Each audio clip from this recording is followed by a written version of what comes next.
Bismillahirrahmanirrahim. Assalamualaikum warahmatullahi wabarakatuh. Waalaikumsalam warahmatullahi wabarakatuh. Alhamdulillah, alhamdulillahilladzi an'amana bi ni'matil Islam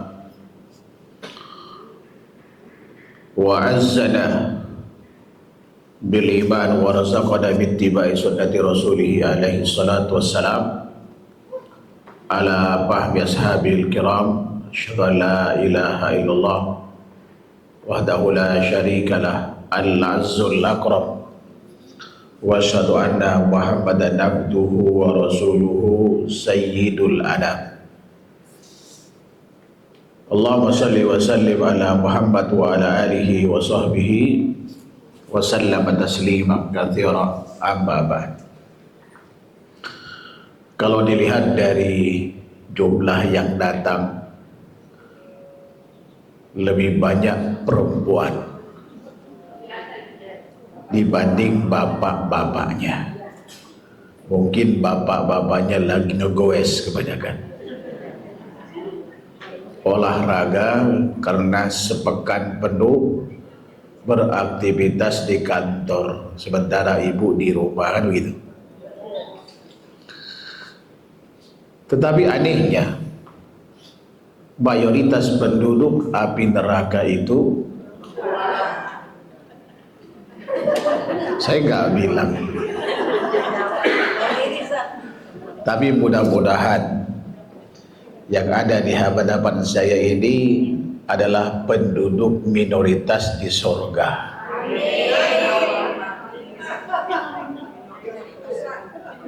Karena wanita itu minoritas di surga, kan? Mudah-mudahan ibu-ibu termasuk di antara yang minoritas itu. Atau mau jadi yang mayoritas tapi di tetangga.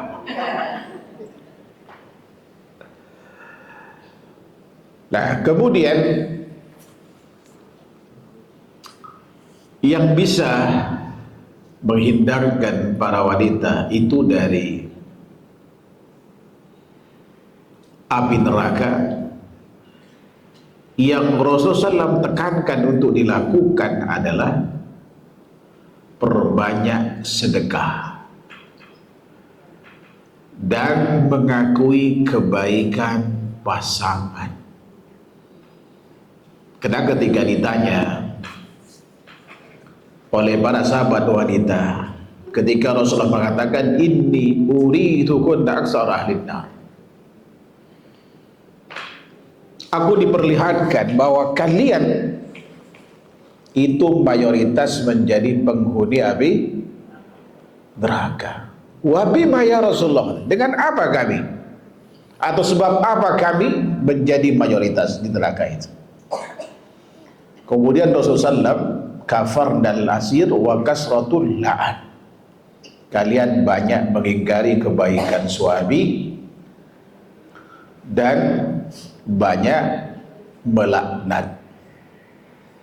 Maka Rasulullah katakan, perintahkan tasaddaqna, artinya banyaklah kalian bersedekah. Nah, di bulan Ramadan itu di antara momen yang paling istimewa untuk mengeluarkan sebagian harta kita, baik itu zakat maupun infak fi sabilillah, apapun penggunaannya, termasuk buat orang yang berbuka puasa. Baik, Bapak Ibu yang dirahmati Allah Subhanahu wa taala, banyak sekali keistimewaan orang yang berpuasa. Di antara keistimewaan itu adalah masuk surga dari pintu Ar-Rayyan. Ya, semua amal soleh itu ada pintunya. Ada pintu sholat, ada pintu sedekah, ada pintu jihad, dan ada pintu Ar-Rayyan bagi mereka yang berpuasa. Ada hadis riwayat Imam Bukhari dan Muslim dari sahabat mulia Sahal bin Sa'ad. Dia berkata bahwa Rasulullah pernah bersabda, "Inna fil jannati baban yuqalu lahu Rayyan." Sungguh di surga itu ada pintu yang bernama Ar-Rayyan. La yadkhul min ahadun yadkhulu minhu sa'imun, la yadkhul ahadun minhu ghairuh.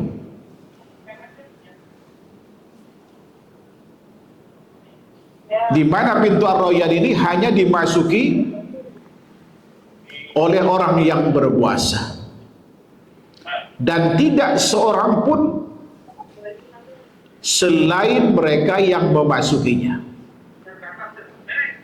Fayuqal aina as-saimun, lalu dipanggil, mana orang-orang yang berpuasa? Fayaqumun, kemudian mereka berdiri. Fayadkhuluna minhu, lalu kemudian mereka masuk dari pintu Ar-Rayyan itu. Fa'idha dakhalu minhu ughliq, kalau sudah dipastikan semuanya masuk ke pintu Ar-Rayyan ini, lalu ditutup rapat-rapat. Falam yadkhul ahadun minhu ghairuhum, atau kama qala alaihi salatu wassalam.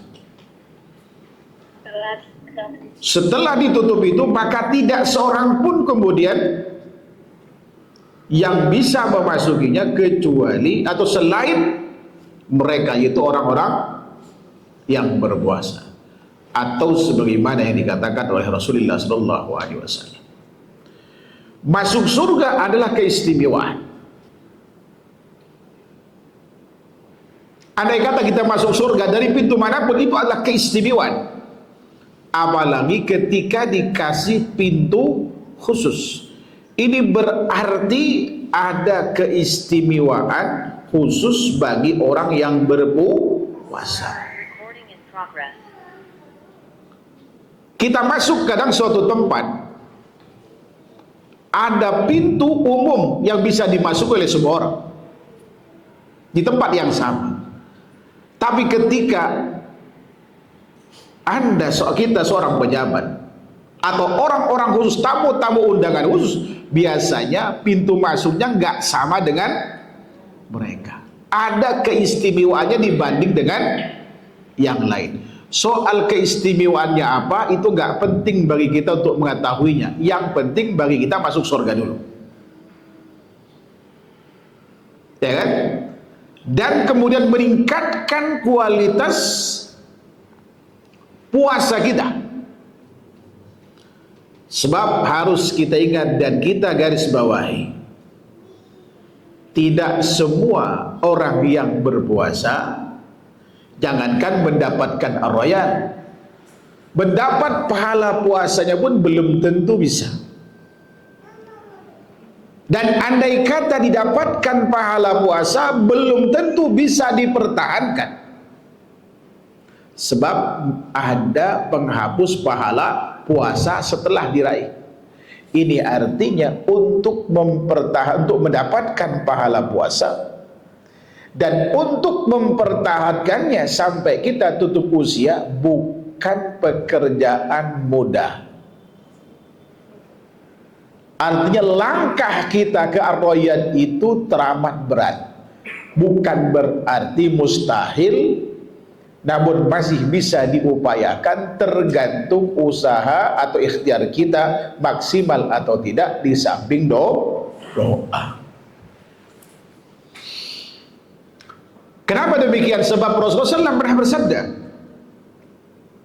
dalam hadis riwayat Imam Al-Baihaqi, ada hadis riwayat Imam Ibnu Huzaimah, Imam Ahmad, dari sahabat mulia Abdullah bin Umar Dan Abu Hurairah radhiyallahu ta'ala, rubba sa'imin hadduhu min siyamihi al-ju' wal 'atash wa rubba qa'imin hadduhu min qiyamihi sah. Berapa banyak, kata beliau, orang yang berpuasa, bagian dari puasa yang ia peroleh hanya lapar dan haus. Dan berapa banyak orang melakukan qiyamul lail, istilah kita ini kalau sholat tarawih ini, atau qiyamul lail secara umum sepanjang tahun, namun bagian yang ia peroleh itu hanya begadang, gak dapat apa-apa. Ini Rasulullah yang mengatakan, ada mayoritas orang yang berpuasa gak dapat pahala puasa selain hanya lapar dan haus. Sah puasanya, tapi gak dapat pahala. Sama dengan kita bekerja udah banting tulang, tapi gak ada hasil. Rugi apa untung nih? Bagaimana mungkin kemudian dengan kualitas puasa semacam ini kita akan mendapatkan pahala berupa apa? Surga dan masuk dari pintu khusus yang bernama Ar-Rayyan. Andai kata diraih pahala puasa pun ada penghapusnya.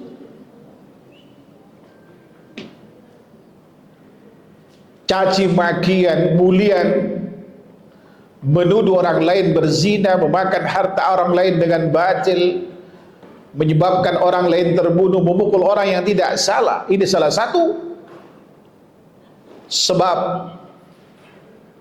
orang bisa gagal masuk dari pintu Ar-Rayyan setelah dia meraih pahala puasa itu dengan susah payah.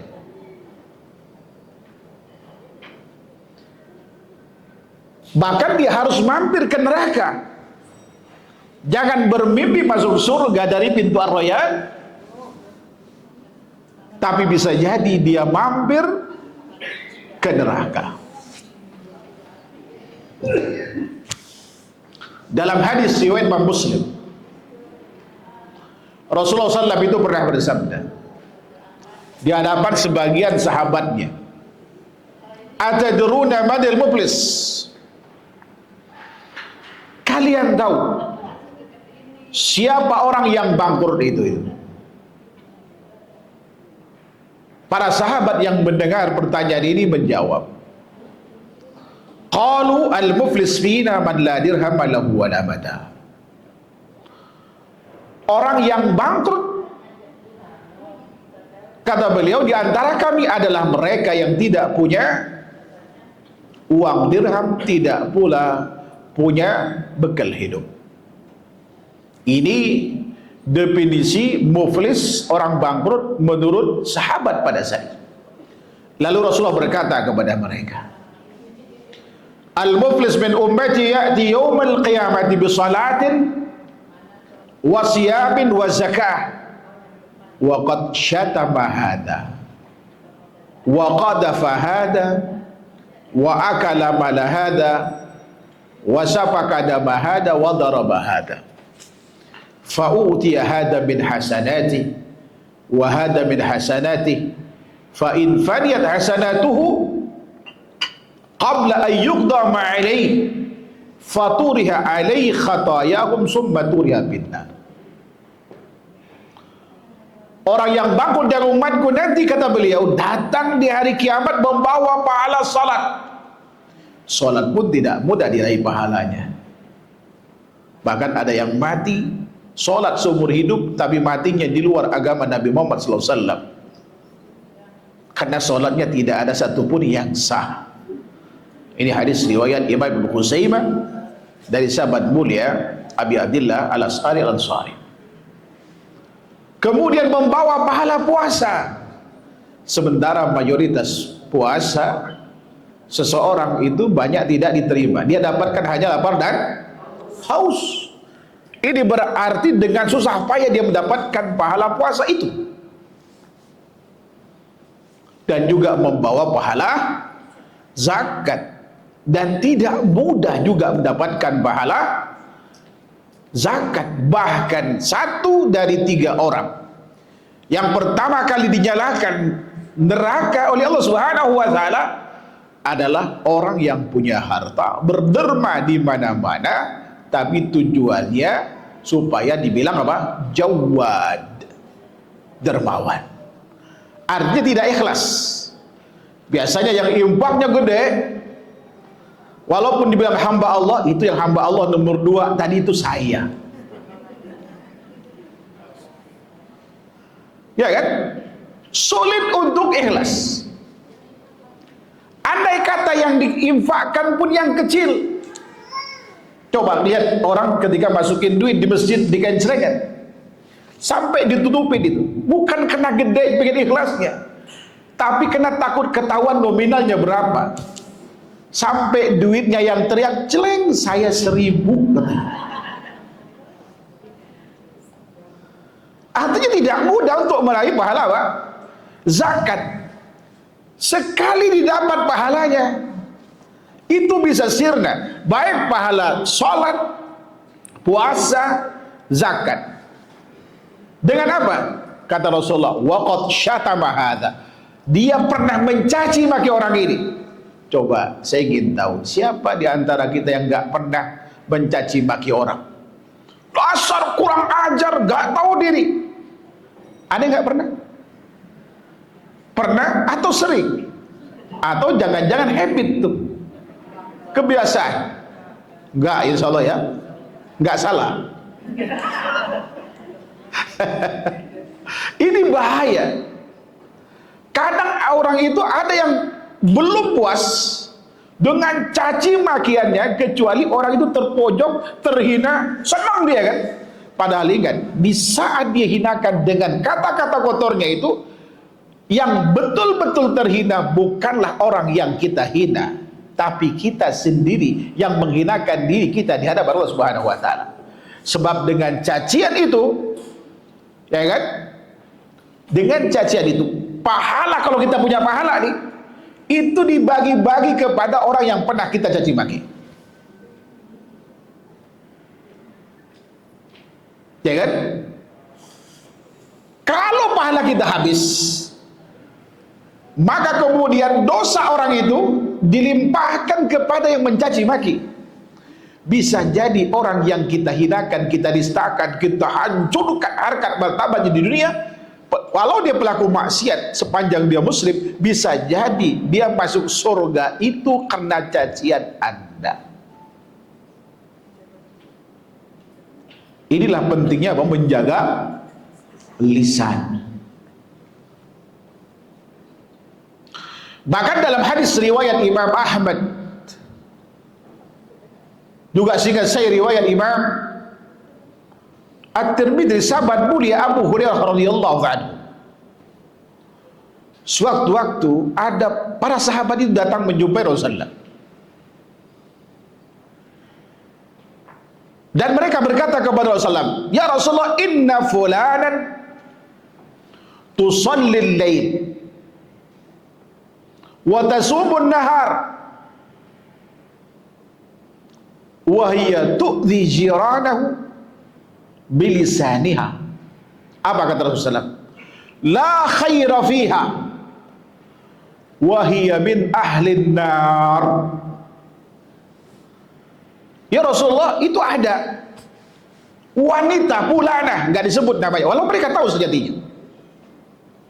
Karena yang nunjuk hidung itu banyak sahabat, berarti tahu orangnya kan, cuman nggak disebut namanya.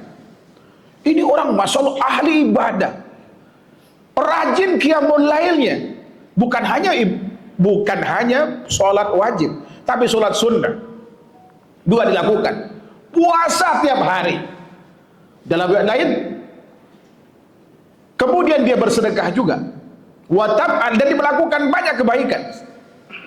Namun dia sering melukai hati tetangganya dengan lisannya. Apa kata Rasulullah?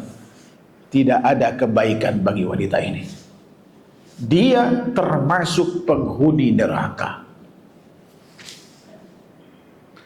Sebaliknya diceritakan oleh beliau, oleh mereka, wa inna fulanan, ada seorang wanita, fulana, tusallil maktubah.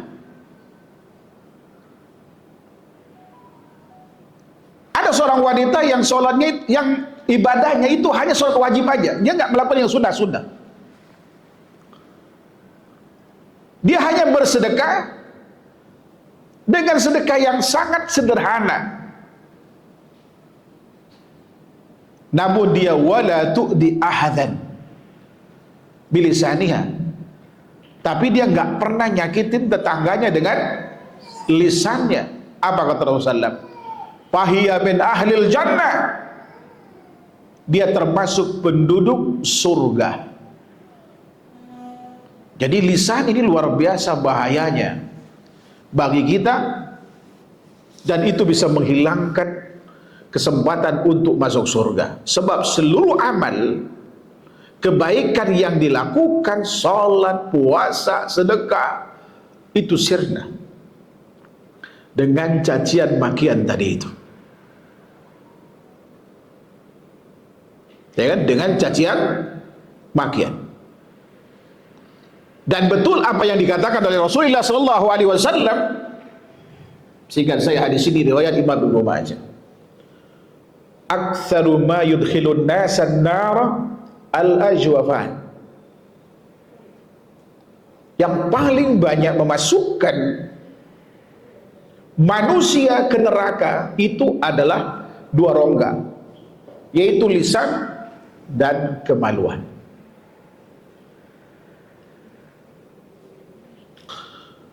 Dan kemudian lebih lanjut Rasulullah katakan, wa qadhafa hada, dan dia menuduh orang ini berzina. Ini hati-hati. Kalau kita tidak melihat langsung, dan andai kata kita melihat langsung, cuma kita sendirian, itu nggak boleh kemudian menuduh orang, oh dia berzina gitu. Karena kesaksian untuk zina itu nyaris mustahil dilakukan. Makanya kalau ada rajam, ada cukum cambuk di zaman Rasulullah, semua berasal dari pengakuan, bukan dari laporan.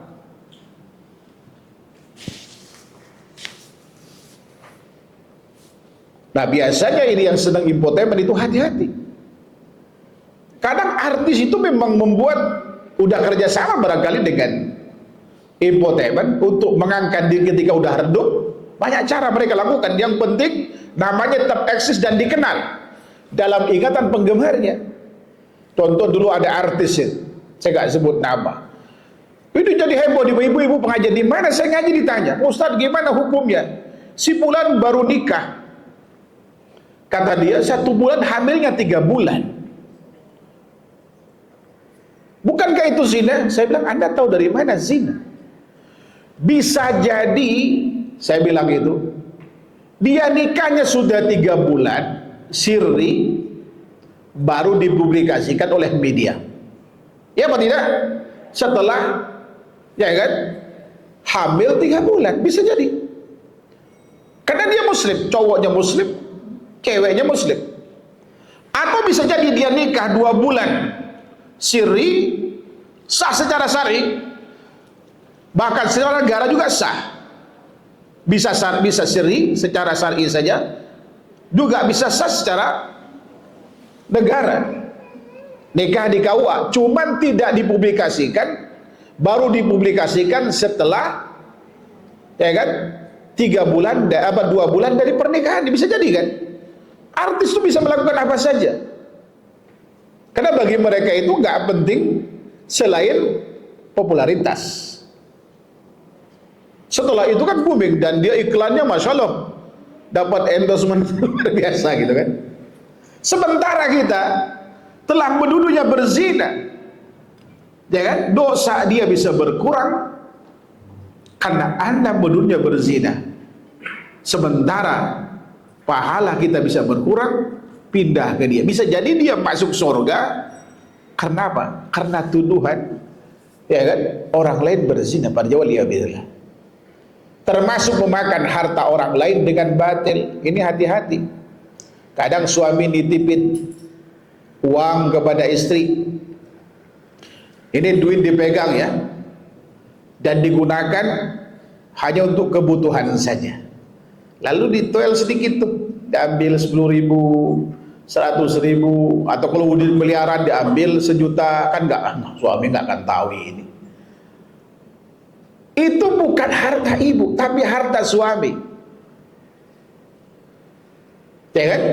Kalau diambil secara tidak hak, tanpa sepengetahuan suaminya, dan di luar kebutuhan yang diizinkan, maka itu sama saja dengan pencurian, pengkhianatan sebetulnya. Itu berarti memakan harta orang lain dengan batil. Bisa jadi nanti masuk surganya itu mampir dulu ke neraka, baru ketemu dengan suami setelah itu di surga. Ditanya sama suami, kemana aja itu, kemana?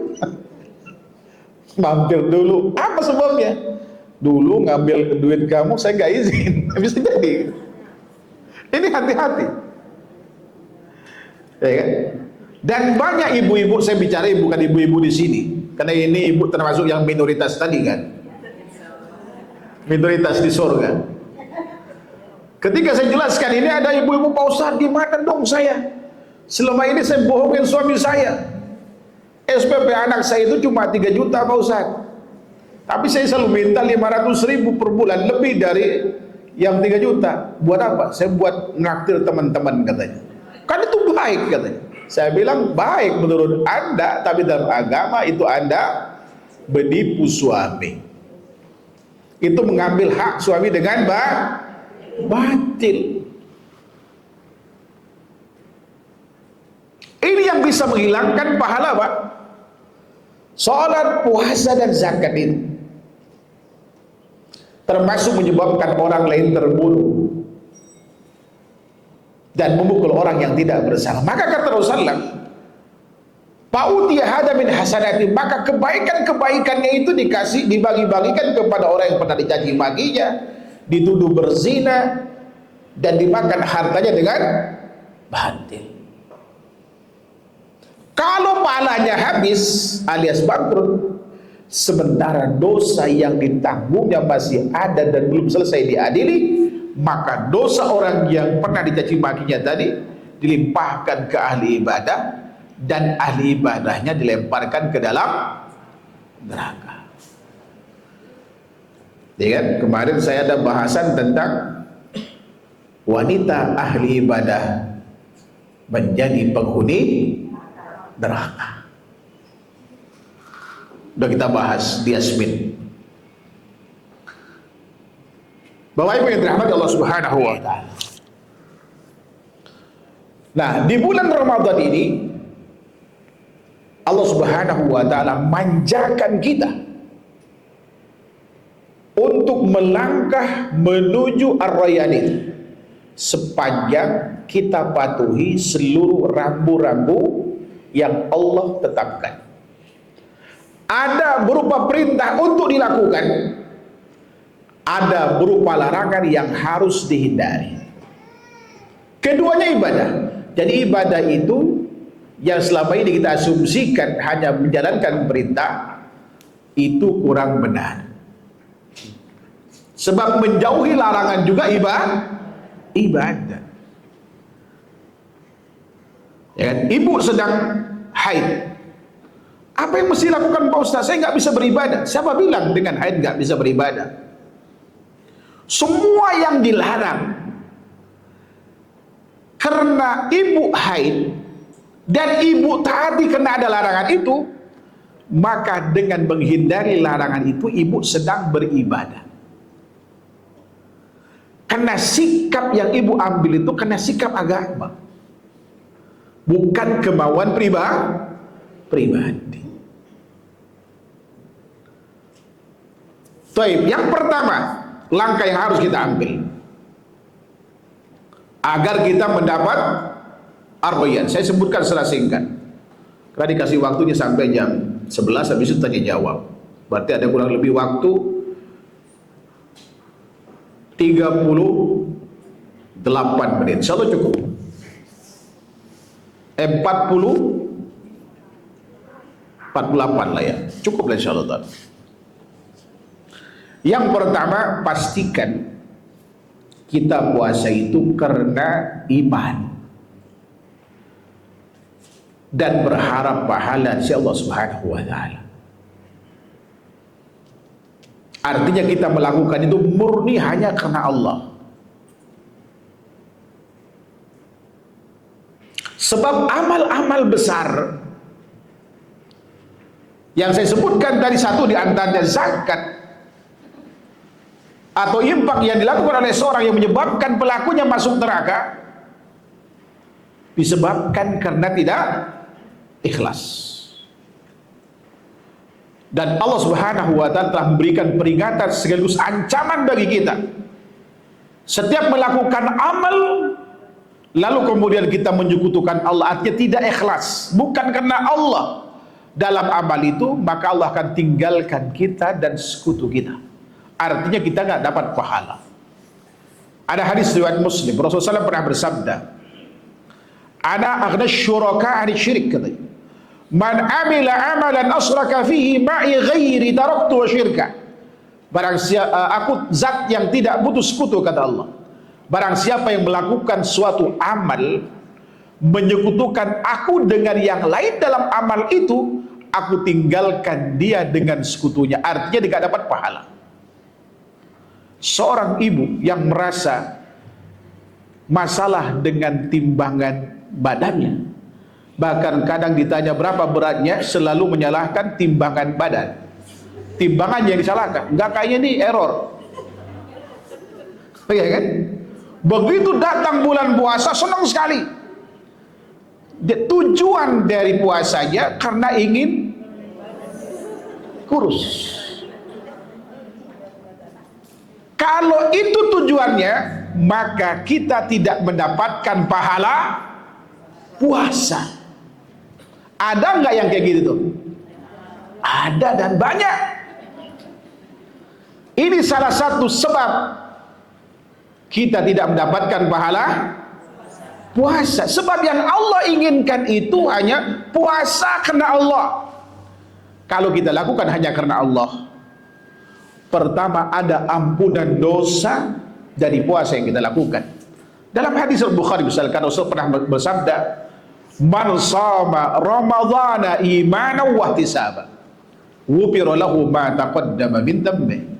Barang siapa yang berpuasa, ya kan, Ramadan karena iman dan berharap pahala dari Allah Subhanahu wa taala, maka akan diampuni dosanya yang telah lalu. Jadi langkah yang pertama apa? Ikhlasul niyah lillah. Ikhlaskan niat hanya karena Allah dalam melakukan puasa di bulan Ramadan tahun ini. Kemudian yang kedua, lakukan tuntutan dari manifestasi keimanan ini, yaitu menjalankan puasa, yaitu sesuai dengan apa? Sesuai dengan tuntunan Rasulullah SAW. Perhatikan bagaimana kemudian kita bersahur. Saya tidak akan bahas ini karena umumnya udah tidak ada masalah dengan sahurnya, nggak ada masalah dengan puasanya. Yang masalah itu adalah banyak sekali kita melanggar larangannya. Terangkum dalam sebuah hadis Nabi SAW, banyak perkara yang harus kita hindari, dan inilah sebab di mana banyak orang tidak mendapatkan pahala puasa, sekalipun puasanya itu sah, namun nggak dapat pahalanya, atau paling tidak berkurang, tidak sempurna diarahi pahala puasanya. Ada hadis riwayat Imam Bukhari dan Muslim dari sahabat mulia Abu Hurairah radhiyallahu anhu, dan lafaz ini seingat saya punya Imam Muslim. Rasulullah SAW pernah bersabda, "Kullu amal ibni Adam lahu illa siyam, fa innahu li wa ana ajzi bihi." Semua perbuatan anak Adam itu miliknya, kecuali puasa milikku, kata beliau. dan aku akan berikan kepadanya. Asyamu junnah, puasa itu adalah perisai, benteng dari apa? Dari api neraka. Karena terdapat dalam riwayat Imam Ibn Hibban, Rasulullah pernah bersabda, saya lupa Ibn Hibban atau Imam Ahmad, Ibn Hibban ingat saya, asyamu junnah wa hisnun hasinun minan nar. Puasa itu adalah perisai dan benteng yang sangat kokoh yang dapat melindungi seorang dari api neraka. Kapan itu? Kapan puasa ini kita dapatkan pahala besar? Ya kan? Bahkan tidak ada pahala yang lebih besar daripada pahala puasa. Karena terdapat dalam riwayat Imam Bukhari, ada sebuah diskusi juga riwayat dari sahabat mulia Abu Hurairah radhiyallahu anhu, Rasul pernah bersabda, kullu amal ibni Adam yudha'af al hasanatu bi asyri amsalha ila 700 dhifin, faqala azza wa jalla illa siyam fa innahu li wa ana azibi. Semua perbuatan anak Adam dilipat gandakan pahalanya dari satu kebaikan menjadi 10 sampai 700 kali lipatnya, kecuali puasa. Itu milikku, kata Allah Subhanahu wa ta'ala, dan aku akan memberikan pahala kepadanya. Imam Ibnu Rajab Al-Hambali rahimahullahu ta'ala ketika mengomentari hadis ini, seingat saya dalam kitab Lataiful Ma'arif, bahwa seluruh amal anak Adam itu pahalanya hanya berkisar atau dibatasi nominalnya berkisar antara 1 sampai 700 kali lipat. Yang 700 kali lipat itu infak, sedekah fisabilillah. Sementara puasa itu tidak dibatasi dengan nominal tertentu. Artinya hanya Allah yang tahu berapa besar pahala puasa itu.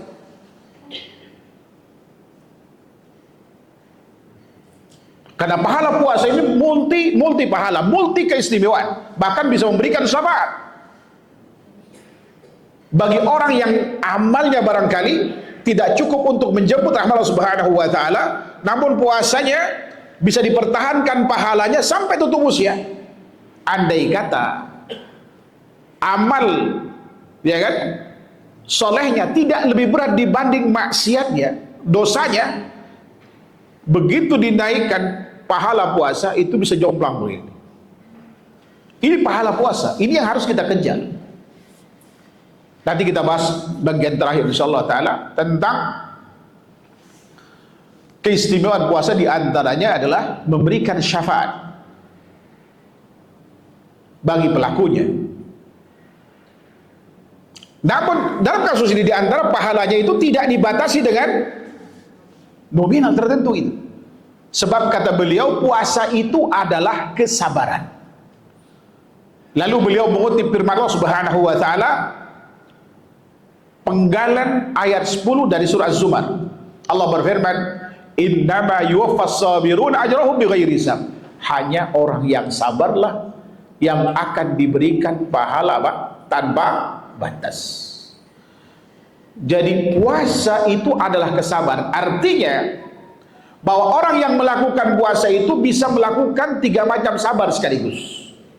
Sabar dalam ketaatan. Bayangkan 11 bulan kita makan, tiba-tiba harus stop, mau tidak mau harus puasa. Ini berat atau tidak, Bu? Berat. Perlu kesabaran dalam menjalankan puasa ini. Yang kedua, sabar untuk tidak bermaksiat.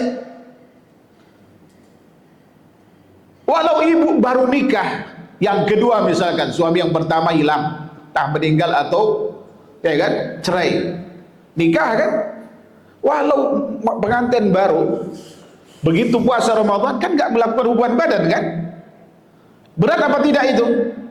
Berat. Bahkan ada jemaah yang telepon saya, Pak Ustadz, anak nggak sanggup, anak baru nikah 4 hari sebelum Ramadan, boleh nggak kami safar ke Bandung? Saya tahu tujuannya itu supaya boleh berhubungan badan. Siapa suruh ente nikah sebelum Ramadan?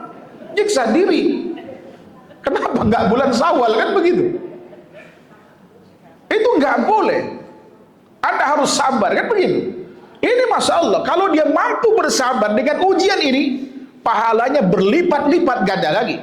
Di samping karena memang pahala puasanya yang besar, yang kedua karena kesulitan, tantangannya berat, nafsu, ya kan, dalam melakukan amal ini.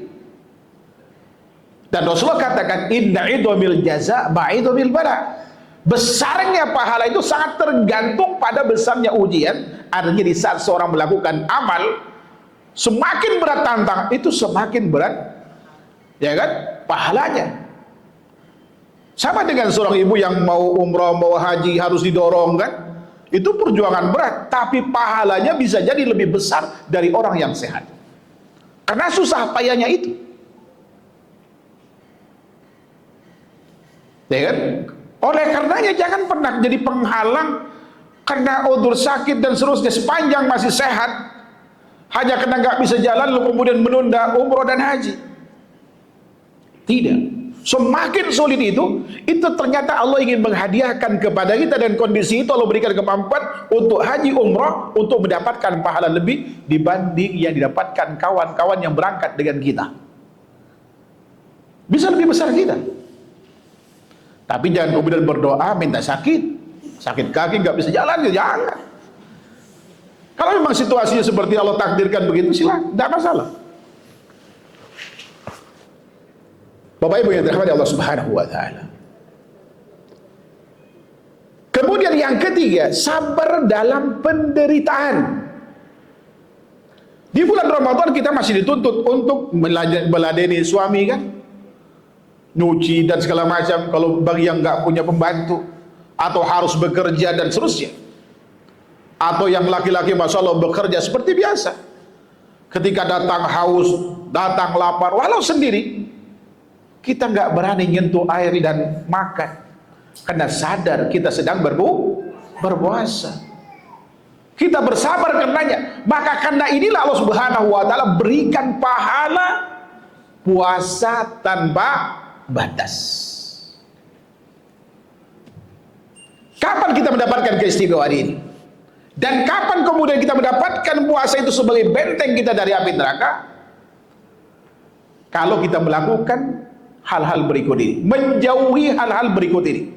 Sebab di hadis selanjutnya Rasulullah katakan, fa idza kana yaumi shaumi ahadikum fala yarfus yauma idin wala yasqut. Ini memang berat, tidak mudah.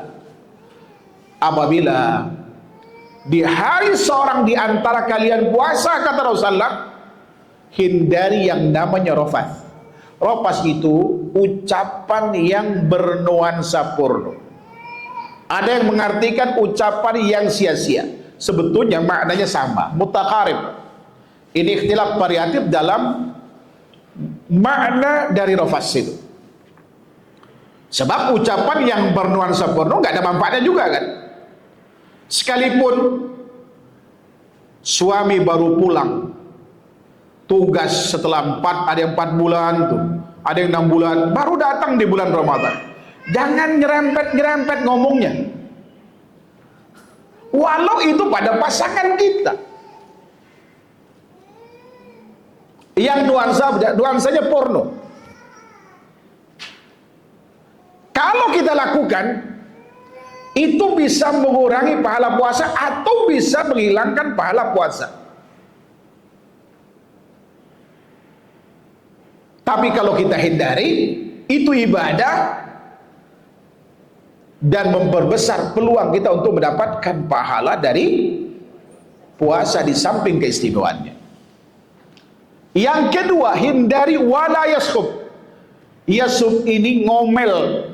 Ini hati-hati yang masih punya anak kecil tuh, ya umur, nah seusia begini.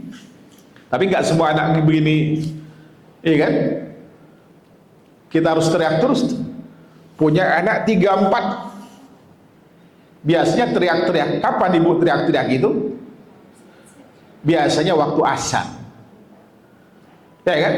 Karena suaminya minta siapin makanan ini gitu kan. Sementara anak belum sholat, tidur semua tuh di kamar yang berbeda. Datang ke sini, ayo bangun. Pergi kamar satu, tidur lagi yang itu. Sementara sambil masak. goreng ikan bisa gotong gara-gara itu. Di saat yang sama nyuci, belum lagi kemudian order COD-an. Itu ibu-ibu luar biasa ya. Dalam satu waktu bisa 10 kerjaan dilakukan.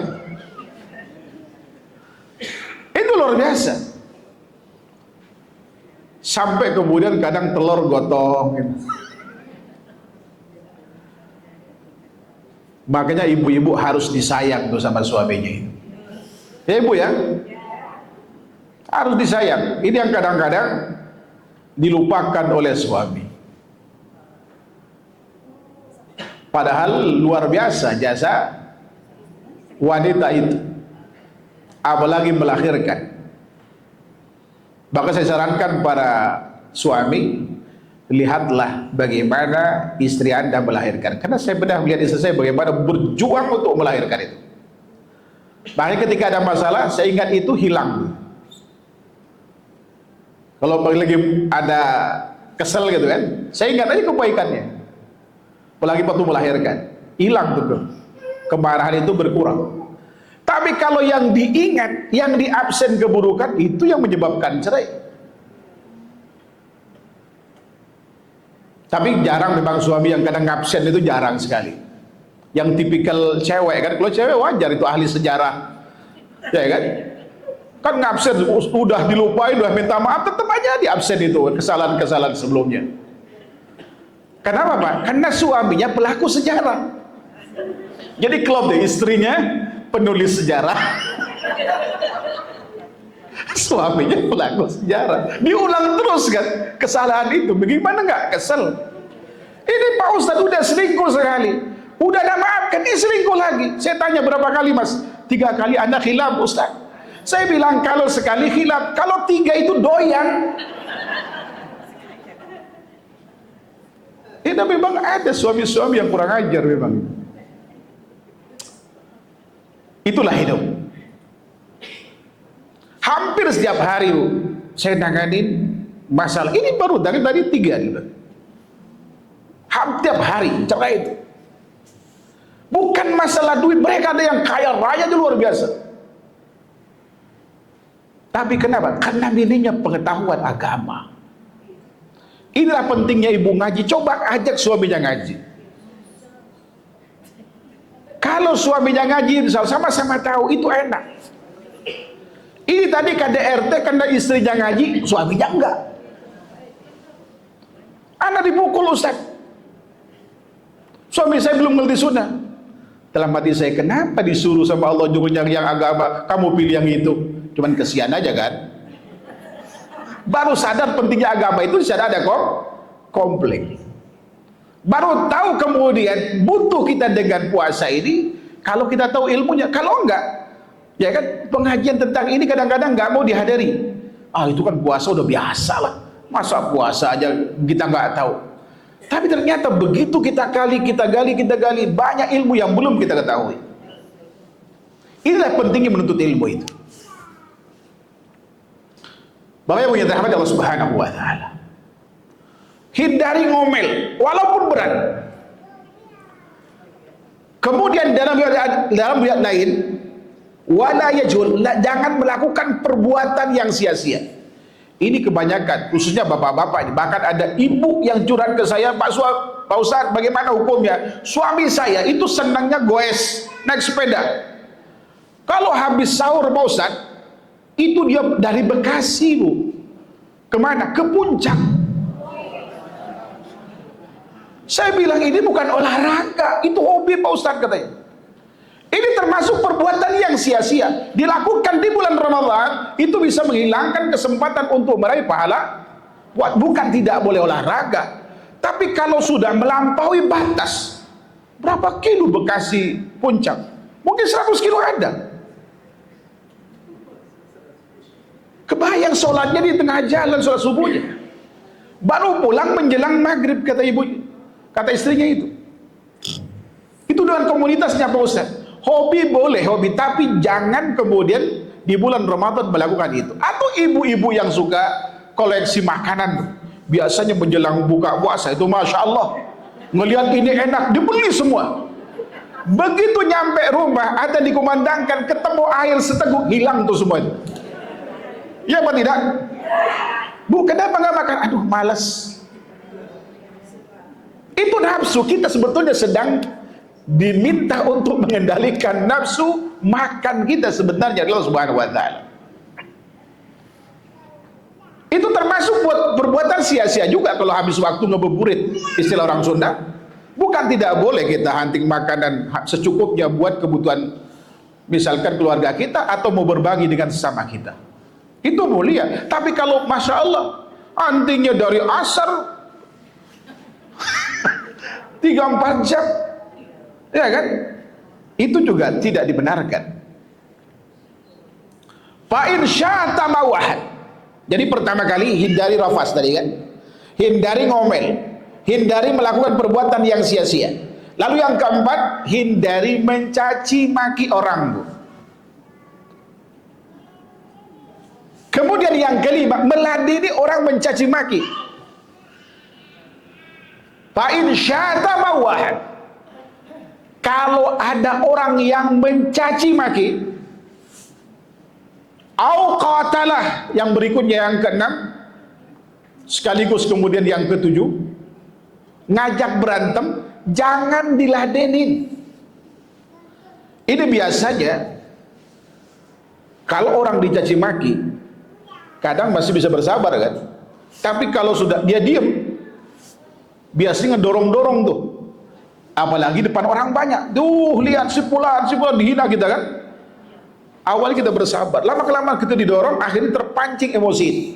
Orang yang berpuasa dalam kondisi apapun ketika dicaci maki, diajak berantem, disuruh bilang apa? Falyakul inni imru'un shaim.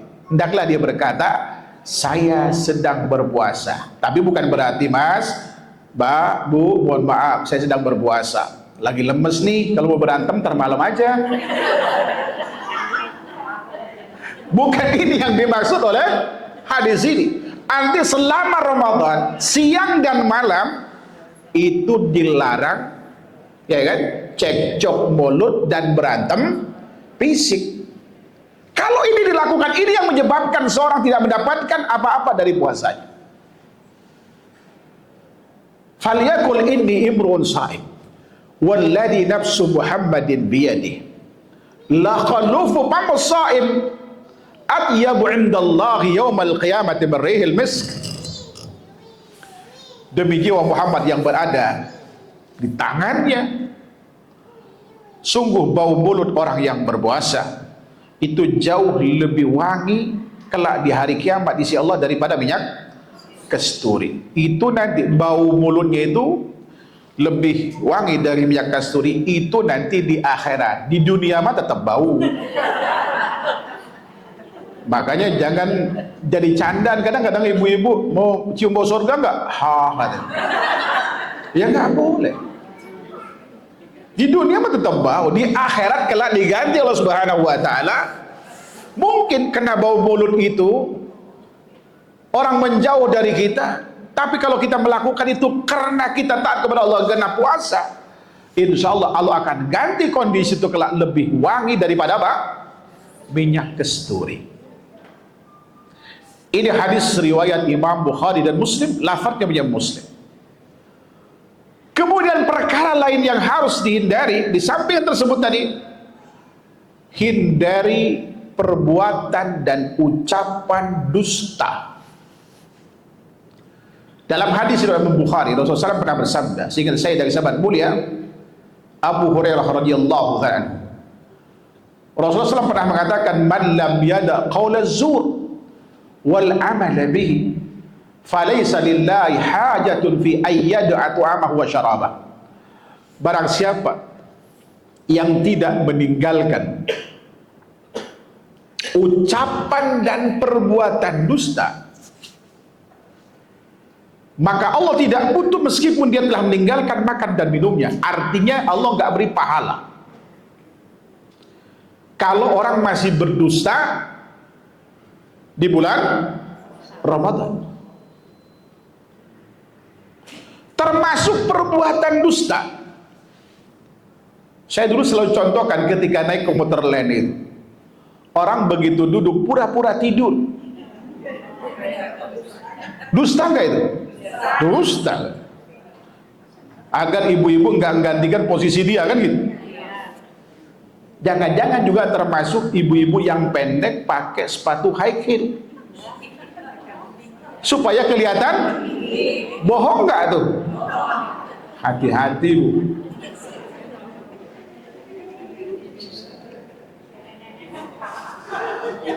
Ya bukan hanya ibu-ibu aja, nenek-nenek juga sama.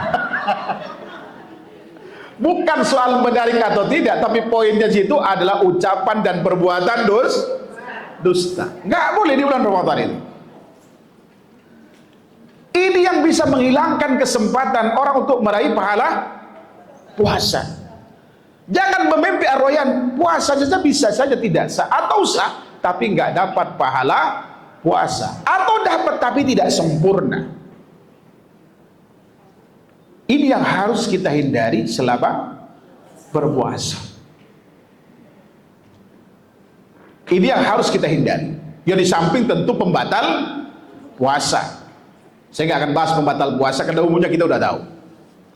Ini yang jarang dibahas nih, ya kan? Yang bisa menghilangkan kesempatan orang untuk meraih keistimewaan puasa. Hindari perbuatan. Ini artinya bahwa kita dituntut di dalam puasa itu untuk mengendalikan semua nafsu kita. Ada 5 nafsu yang harus kita kendalikan. Umumnya dari 5 ini paling banyak orang mampu hanya 2, mengendalikan nafsu makan dan nafsu minum. Maka wajar orang yang paling banyak mendapatkan keistimewaan puasa itu hanya lapar dan haus saja. Kenapa? Karena memang yang mampu dikendalikan hanya tidak makan dan tidak minum. Tetapi yang lain nafsu bicara. Bukan tidak boleh berbicara dalam Islam ketika berpuasa. Bahkan makna puasa secara bahasa, as-shaum itu aslinya al-imsak anil kalam, yaitu menahan diri tidak berbicara. Namun alhamdulillah Allah tidak mensyariatkan puasa dalam bentuk tidak berbicara sehari penuh. Kira-kira lebih berat mana, Bu? Puasa tidak berbicara sehari penuh atau tidak makan dan minum? Bayangkan kalau syariatnya itu dari pagi sampai sore nggak boleh bicara. Suami melakukan tindakan yang tidak menyenangkan hati, diem ngudumel. Bisa jadi penyakit apa? Hati semua. Jantung, kadang dingdung terus masalah itu. Tapi yang dilarang bukan berbicaranya, tapi masalah konten bicaranya apa, buruk atau tidak, kan begitu. Makanya ciri orang beriman itu kata Rasulullah SAW, berkata baik atau diam. Kemudian yang keempat adalah nafsu amarah. Tadi kita dilarang untuk cekcok mulut dan berantem fisik. Kata itu sumber, ya kan, permusuhan kan. Kita dididik oleh Allah Subhanahu wa taala untuk menahan emosi kita, nafsu amarah. Dan potensi untuk marah di saat berpuasa itu besar. Karena lapar, haus, capek. Ada orang mencaci maki, itu hanya orang-orang tertentu yang mampu melewati itu. Orang-orang yang akan mendapatkan keistimewaan besar, yang bisa melewati ujian yang satu itu, mengendalikan nafsu amarah. Jangankan yang bawa orok kuda pemarah, yang penyabar pun bisa terpancing marah karena situasi itu. Yang kelima adalah nafsu birahi. Makanya kenapa kita dilarang berhubungan badan sekalipun dengan pasangan kita. Konsekuensinya itu berat. Pertama, batal puasanya. Dendanya adalah, kalau mampu memerdekakan hamba saya, merdekakan hamba saya. Enggak mampu, suruh puasa 2 bulan berturut-turut, ya kan? Puasa 2 bulan berturut. Enggak mampu, suruh ngasih makan 60 orang fakir miskin. Ini saking beratnya, Pak, menghindari nafsu birahi. Nah, maka wajar kemudian kalau kita lewati semua tahapan-tahapan ini dengan penuh ketaatan kepada Allah Subhanahu wa taala, menjalankan yang diberitakan, menjauhi larangan, termasuk mengendalikan seluruh nafsu itu, Allah Subhanahu wa taala anugerahkan kepada kita puasa bukan hanya pahala besar kita dapatkan, tapi menjadi benteng kita dari api neraka.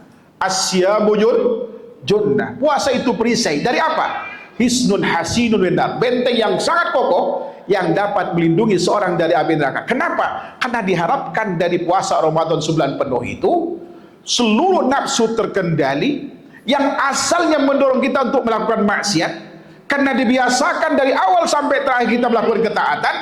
Pasca Ramadan lahir pribadi-pribadi dengan kualitas takwa di atas rata-rata, sehingga dengan itu orang akan terdorong untuk melakukan ketaatan di atas ketaatan.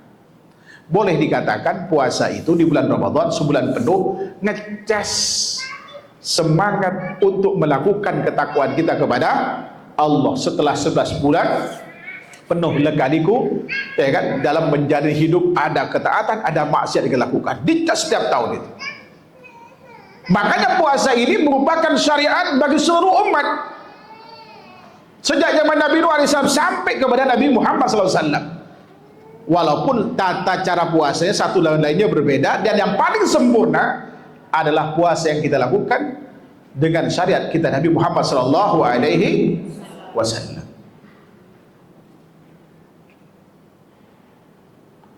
Nah, kemudian yang selanjutnya, di samping kita menghindari perkara-perkara tersebut, langkah berikutnya kita perbanyak melakukan amal soleh itu. Karena dua hal. Pertama, kita berharap pahala besar di Allah Subhanahu wa taala. Dilipat gandakan pahala di bulan Ramadan bukan karena bulannya, tapi kenapa? Karena kita berpuasa melakukan amal tersebut. Beda dengan bulan suci. Kalau bulan suci itu dilipat gandakan pahalanya karena kesucian bulannya. Kita berada di Mekah melakukan suatu amal dilipat gandakan karena kesucian tempat. Ya apa tidak? Kalau kita, makanya kenapa kalau orang umroh di bulan Ramadan itu pahala sama dengan haji. Ya kan? Karena keistimewaan tempatnya, ya kan? Dan kemudian kesulit dan kena kondisinya. Sulit kita melakukan ibadah karena sangat berpuasa kan kita. Melakukan hal tersebut, walaupun kemudian boleh kita membatalkan puasa karena kita sabar. Jadi Allah lipat gandakan pahala karena kondisinya itu semakin sulit, semakin banyak tantangan. Ketika kita ingin melakukan sebuah ketaatan kepada Allah, semakin besar pahala yang akan kita dapatkan. Di samping itu, karena keistimewaan Allah Subhanahu wa taala setiap hari banyak membebaskan hamba-hambanya dari api neraka. Di saat itu, ya kan, setan-setan dibelenggu oleh Allah Subhanahu wa taala. Pintu surga dibuka, pintu neraka ditutup. Ya, sebagaimana hadis riwayat Imam Ibnu Majah dari sahabat mulia Abu Hurairah radhiyallahu anhu, Rasulullah SAW pernah bersabda, "Idza kana awwalu lailatin min Ramadan suppidatis syayatin wa maratul jin wa futiyat abwabul jannah wa lam yughlaq minha bab wa ghulliqat abwabun nar wa lam yuftah minha bab wa nada munadin bis sama' ya baghiyal khairi aqbil wa ya baghiyasy syarri aksir fa inna lillahi tabaraka wa ta'ala utqa minan nar wa dzalika fi kulli yawm fi kulli lailah." Atau kama qala alaihi wasallam. Bila malam pertama Ramadan itu datang, seluruh setan dibelenggu. Semua pintu surga dibuka, tidak satu pun ditutup. Dan seluruh pintu neraka ditutup, tidak satu pun dibuka. Lalu ada yang menyeru di langit di malam pertama Ramadan, wahai orang yang ingin melakukan kebaikan, lakukan. Ini artinya momen untuk melakukan amal saleh wajib ataupun sunnah di bulan Ramadan ini. Kenapa kata beliau? Karena Allah Subhanahu wa taala memiliki orang-orang yang akan dibebaskan dari api neraka setiap malam sepanjang Ramadan. Jadi dengan amal soleh yang kita lakukan, itu bisa menjadi modal bagi kita untuk terbebas dari api neraka. Yang berikutnya tinggal kemudian kita tingkatkan semangat amal. Amal apapun, termasuk kemudian yang istimewakan itu baca Al-Quran dan meningkatkan apa? Kualitas puasa. Di samping menghindari tadi yang dilarang, juga jalankan semua sunnah yang diperintahkan. Kalau kita lakukan ini, insya Allah Ta'ala, maka ya kan, setelah kita meraih ampunan dosa, mendapatkan pahala berlipat ganda. Andai kata amal kita tidak cukup untuk menjemput rahmat Allah Subhanahu wa taala. Karena mungkin kita baru bertaubat, tapi datang di bulan Ramadan kita maksimalkan amal soleh wajib ataupun sunnah kita lakukan dengan memperhatikan tata caranya, maka ini bisa menjadi modal bagi kita untuk memberikan syafaat kepada kita. Barangkali amal tidak cukup menjemput rahmat Allah Subhanahu wa taala, maka puasa, bacaan Quran yang kita baca itu bisa menyelamatkan kita dengan izin Allah Subhanahu wa taala.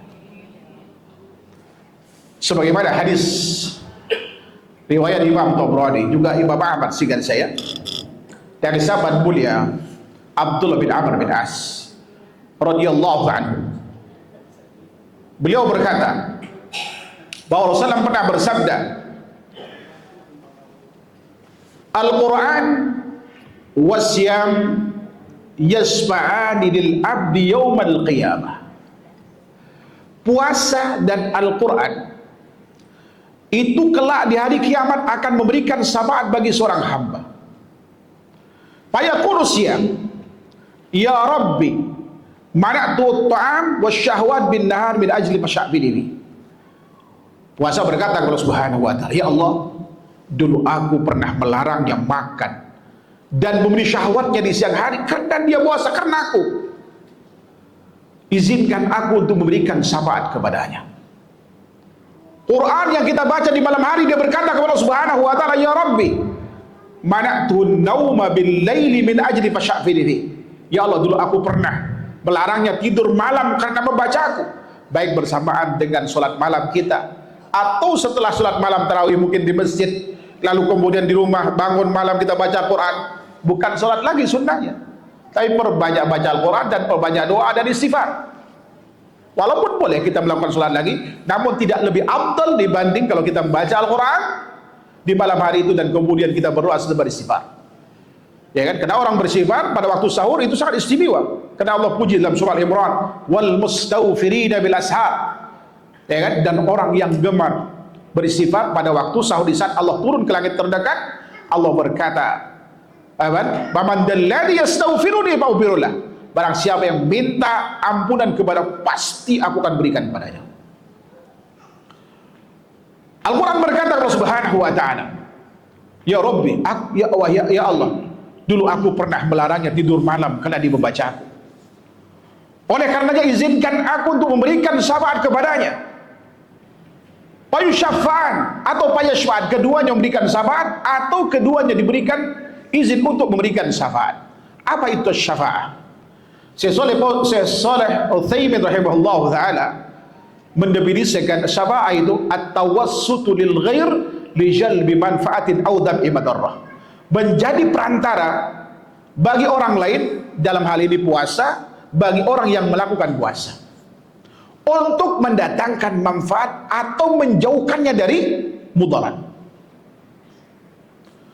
Memberikan manfaat bagi orang ini, andai kata misalkan dia harus mampir ke neraka, misalkan lama di neraka, ya kan, bisa dipercepat keluar dari api neraka dan masuk surga.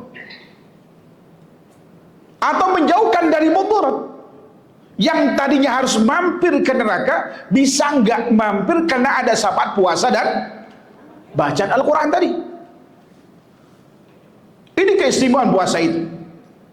Nah, kalau kemudian ampunan dosa diraih, pahala didapatkan, ya kan? Kemudian kita mendapatkan syafaat di saat amal kita tidak cukup menjemput amal Subhanahu wa taala, insya Allah karena itu kita akan selamat karenanya, dan peluang untuk masuk surga itu semakin besar, ya kan? Sehingga dengannya terhindar dari api neraka. Kalau terhindar dari api neraka maka ujungnya adalah masuk surga. Kalau masuk surga maka pintu Ar-Rayyan itu akan terbuka lebar bagi kita yang berpuasa. Ini adalah bagian dari ikhtiar maksimal kita, namun jangan lupa kita harus berdoa untuk melengkapi usaha kita. Sebab takdir kita syaqiyun am sa'id, sengsara atau bahagia, su'ul khatimah atau husnul khatimahnya kita, itu sudah ditentukan jauh sebelum kita lahir. Di saat kita berusia 120 hari atau 4 bulan dalam rahim ibu kita. Di samping amal, rizki, ya kan, usia termasuk akhir dari sebuah perjalanan hidup telah ditentukan. Namun ini law in the book masih bisa dirubah dengan ikhtiar maksimal dan berdoa. Sebab Rasulullah katakan, la yaghudul qadara illa doa, tidak ada yang bisa merubah takdir kecuali doa. Dan kita tahu bahwa, ya kan, menjelang berbuka puasa itu waktu mustajab doa. Di tengah malam mustajab doa. Saatnya lah kita minta kepada Subhanahu wa taala. Salah satu yang kita minta supaya kita dibebaskan dari api neraka, diampuni dosa kita, dibebaskan dari api neraka, dan masuk surga dari pintu Ar-Rayyan. Kalau kita melakukan dua hal, ikhtiar maksimal dan doa, insya Allah peluang semakin besar untuk mendapatkan, ya kan, surga dengan pintu khusus apa? Ar-Rayyan. Ini bagian dari ikhtiar pribadi kita. Ada ikhtiar untuk mendapatkan pahala puasa. Kalau barangkali kita baru belajar ilmu tentang puasa itu baru bulan ini atau tahun ini, maka kita bisa meraih pahala puasa dengan memberi buka puasa bagi orang yang berbuka puasa. Man battara sha'iman kana lahu misla ajri bin ghairi ayyanqusa min ujurihim syai'. Barang siapa yang memberi buka puasa orang yang berbuka puasa, maka niscaya dia akan mendapatkan pahala puasa dari orang tersebut tanpa mengurangi pahala puasanya walau sedikit. Namun perlu diingat, tidak semua orang yang kita beri buka puasa kita akan mendapatkan pahala puasa darinya, tergantung kualitas puasa orang itu. Kalau dia sendiri nggak dapat pahala puasa, ketahuan tiap hari cuma ngomel-ngomel ngomongin orang, ya kan, kita kasih pahala puasa, kita kasih sedekah makan puasa, kita nggak dapat kemungkinan pahala puasa dari dia. Tapi bukan berarti sia-sia, ya kan, sedekah kita cuma dapat pahala sedekah. Ini artinya cari masjid yang jamaahnya itu sudah tahu tata cara puasa yang Rasulullah ajarkan. Kalau tidak dapat, nggak apa-apa, sedekahin kepada kaum muslimin siapapun, gitu kan. Tapi kita niatkan untuk apa? Sedekah atas nama orang tua, biar orang tua kita yang di kuburan itu mendapatkan ampunan dosa karena sedekah kita. Mungkin nggak dapat pahala puasa karena orang baru akan mendapatkan pahala puasa dari puasa orang lain itu ketika orang itu mendapatkan pahala puasanya. Kalau enggak ya nggak dapat juga kita, hanya dapat apa? Sedekahnya saja. Ini barangkali yang bisa Anda sampaikan. Mohon maaf ini lebih 5 menit, kurang lebihnya mohon maaf. Selanjutnya silahkan kalau mau tanya jawab. Wallahu ta'ala a'lam. Kami mengucapkan syukur jazakumullah khairan katsiran pada sesi ini yang sudah menyampaikan pemaparannya. Kami persilakan ada pertanyaan. Satu tunjukkan kita. Ada yang sudah ditulis? Belum. Baik, berarti langsung saja. Silakan Assalamualaikum. Maaf Ustaz, tadi Ustaz saya tidak melihat, tapi saya pernah melihat ada pahala di 10 malam terakhir ganjil di rumah. Dan kalau sejasa itu bisa buat laki-laki ya di masjid ya yang Itikaf. itikaf. Itu juga ada juga yang masjid ibu ada, tapi saya nggak pernah ikut, pernah sekali-kali. Tapi kan saya harus masak buat anak dan yang lainnya buat sahur.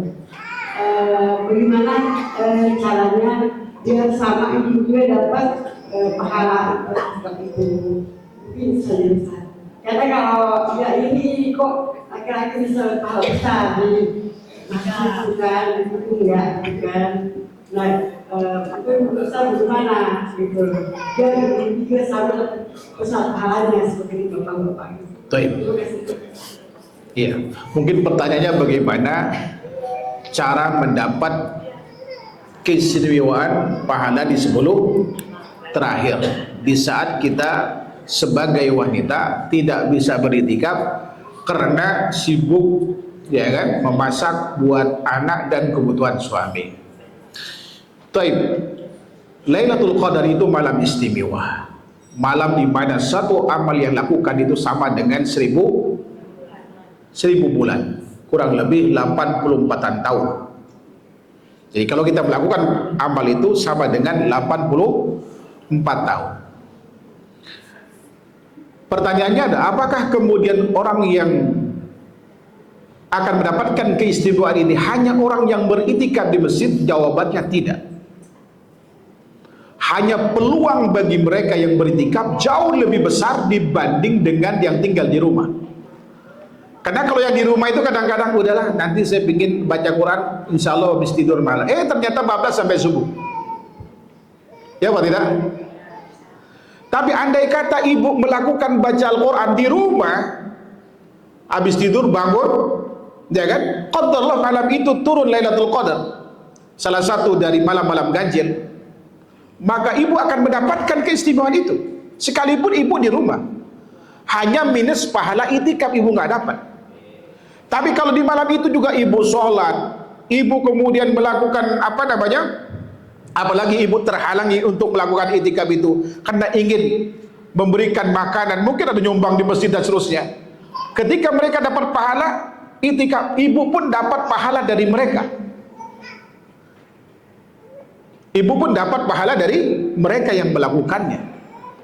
Jadi insya Allah Ta'ala peluang bagi orang yang menghidupkan malam-malam ganjil untuk mendapatkan pahala Lailatul Qadar itu insya Allah dapat, baik yang di masjid ataupun yang di rumah. Hanya bedanya orang yang di rumah itu tidak mendapatkan pahala itikaf kecuali kalau dia misalkan untuk memberi makan atau memfasilitasi atau melayani orang yang sedang beritikaf, maka seluruh amal soleh yang dilakukan oleh mereka ibu dapat pahalanya. Wallahu ta'ala alam. Taib. Ustaz tadi dibahas kalau di neraka lebih banyak perempuan, apa yang harus kita lakukan dan hindari agar kami tidak termasuk wanita penghuni neraka dan menjadi penghuni surga? Secara tekstual di dalam hadis riwayat Imam Bukhari dan Muslim itu disuruh perbanyak sedekah. Pertanyaannya, kenapa sih sedekah? Mungkin kita mengatakan saya nggak punya duit Pak Ustaz, atau punya duit terbatas. Ingat, dalam sedekah, pertama sedekah itu pahala besar, pahalanya besar, pahalanya sampai 700 kali lipat, bisa lebih dari itu. Ketika seorang ibu bersedekah, katakanlah kita setiap hari ini ngasih 1 karton air mineral gelas itu, isinya kan 48, taruh di masjid yang jamaahnya udah kenal Sunda. Kalau dia berbuka, ya kan, dengan minum air milik kita itu, di saat dia berbuka, 48 orang, kalau semua dia dapat pahala puasanya, kita dapat pahala puasa. Harganya ada yang 17.000, yang 20.000, tergantung kemampuan kita. Ibu lakukan tiap hari, rutinitas itu, ibu dapat tambahan pahala. Di samping pahala tadi berlipat ganda, lebih dari 700 kali lipat, dapat pahala puasa dari orang itu, dan juga dengan rutinitas itu ada jaminan ampunan dosa dari Allah dan surga seluas langit dan bumi. Sebab yang dinilai dalam sedekah itu bukan seberapa banyak kita mampu bersedekah, tapi seberapa rutin dan seberapa ikhlas. Makanya di Al-Quran, ibu bisa baca nanti surah Al-Imran ayat 133 sampai 136.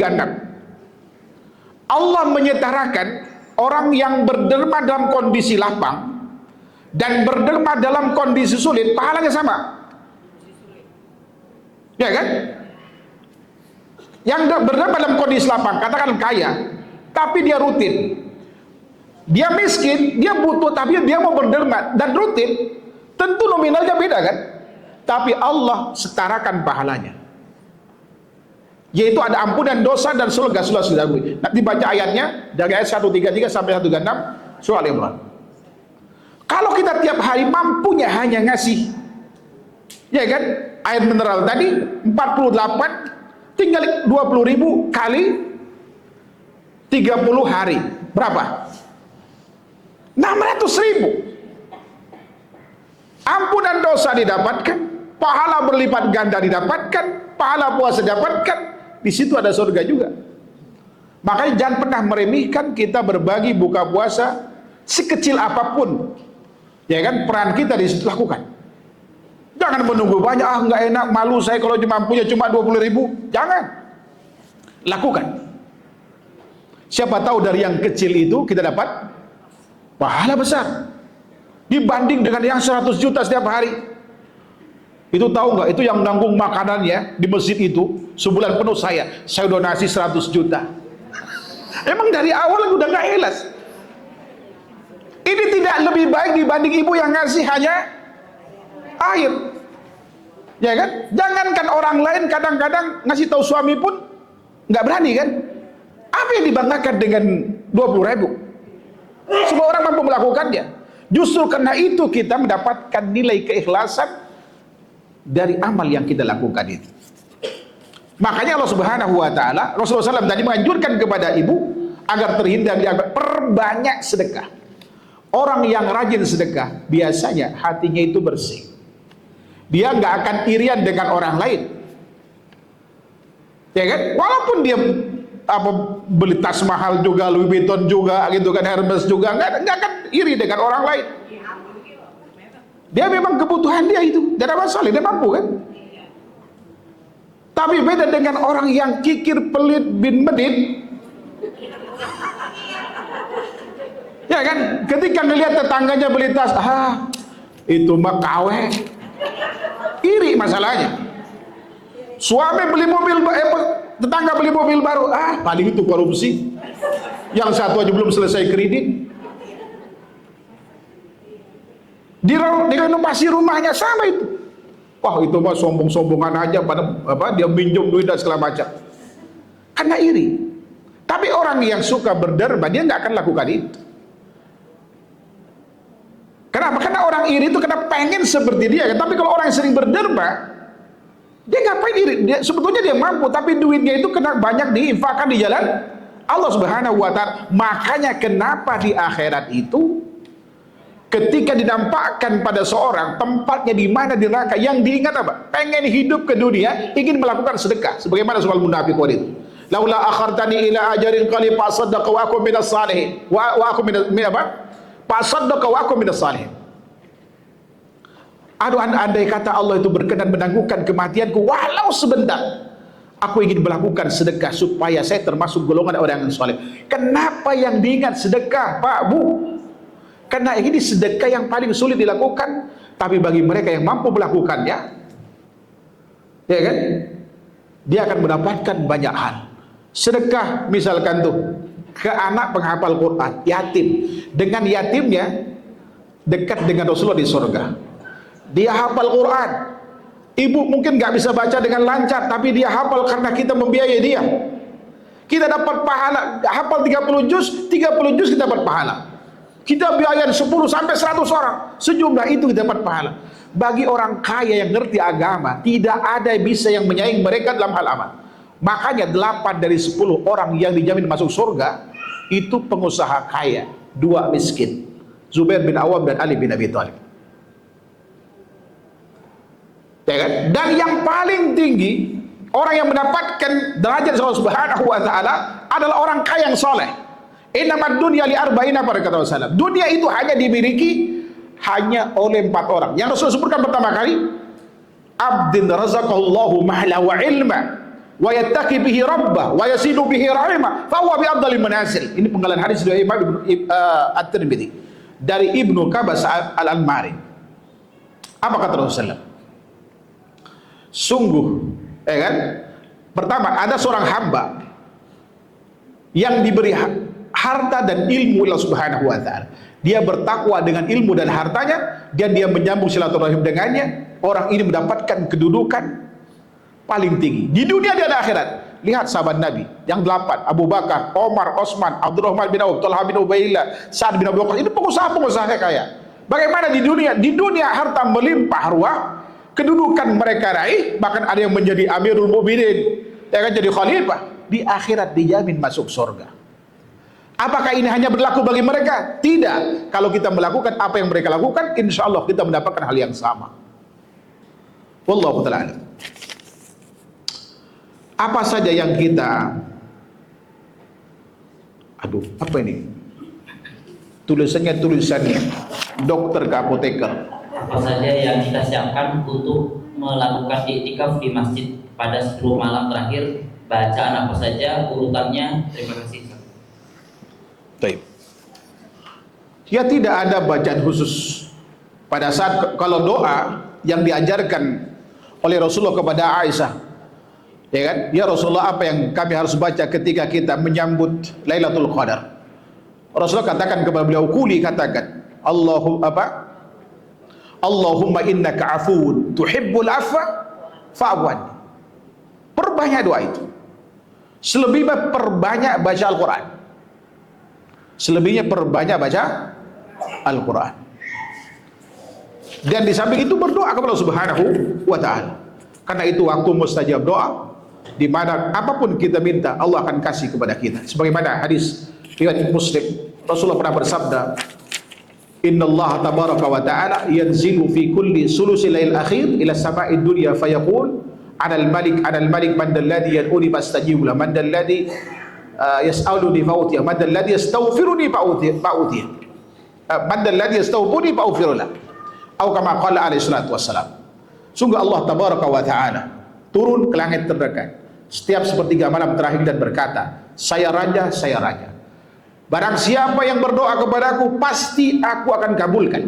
Dan barang siapa yang minta kepadaku, pasti akan berikan. Dan barang siapa yang beristighfar, pasti aku akan ampuni dosanya.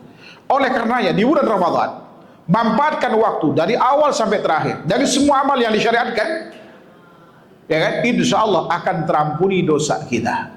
Kalau kita tidak memanfaatkan semua fasilitas yang ada, termasuk beristighfar di sepertiga malam, termasuk kemudian ketika kita sedang beritikaf, ya kan, di malam hari, di saat qiyamul lail, ya kan, maka kemudian ya kita rugi. Dan 1 dari 3 doa malaikat Jibril yang diamini oleh Rasulullah sallallahu alaihi wasallam, raghima ambu rajulin dakhala alaihi Ramadan fansalah qabla yufar lahu. Celaka bagi seorang yang masuk padanya Ramadan pergi sebelum diampuni dosanya. Kenapa? Karena dia tidak melakukan sebuah aktivitas ibadah yang disyariatkan yang bisa menghapus dosanya, di antaranya istighfar pada saat waktu sahur. Wallahu ta'ala. Ustaz, untuk pintu surga Rayyan, apakah hanya dimasuki oleh orang yang rajin puasa sunnah selain Ramadan, atau apakah bisa jika hanya puasa Ramadan saja? Ya kan? Tentu puasa yang diwajibkan kepada kita itu hanya puasa Ramadan. Adapun kemudian puasa sunnah, ya kan, itu dapat pahala ceperan, ya kan. Jadi kalau kita hanya puasa Ramadan saja, insya Allah sepanjang puasanya diterima dan bisa dipertahankan sampai tutup usia, insya Allah puasa pintu Ar-Rayyan Itu dalam genggaman insyaallah taala. Tapi kalau kita mau mendapatkan lebih, tentu dengan menghidupkan puasa sunnah. Dan ini juga baik untuk kesehatan. Tapi ingat, jangan puasa karena ingin sehat. Ada contoh, seorang pensiunan suami istri, pensiun di usia 56 tahun. Sekarang usianya sudah 87. Dia puasa Daud sejak pensiun, suami istri. Sampai sekarang tidak ada pantangan makan. Dan berjalan masih kuat 6 kilo bolak-balik. Dan masih rajin, ya kan? Ngaji kemana-mana beliau. Ini luar biasa. Baik, kemudian yang berikutnya, apabila kita berpuasa, melakukan ngomel atau perbuatan sia-sia, apakah puasanya diterima?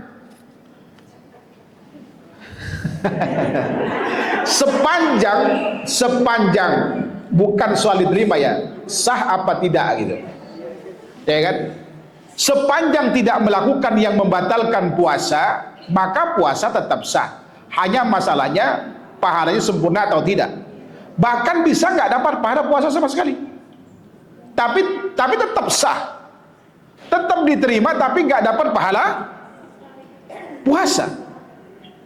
Jadi nggak dapat keistimewaan selain hanya lapar dan haus. Dan kita tidak wajib qadha puasa kita. Jadi kalau nggak sah itu baru kan wajib qadha. Ini tetap sah puasanya, tapi nggak dapat pahala puasa. Rugi sekali.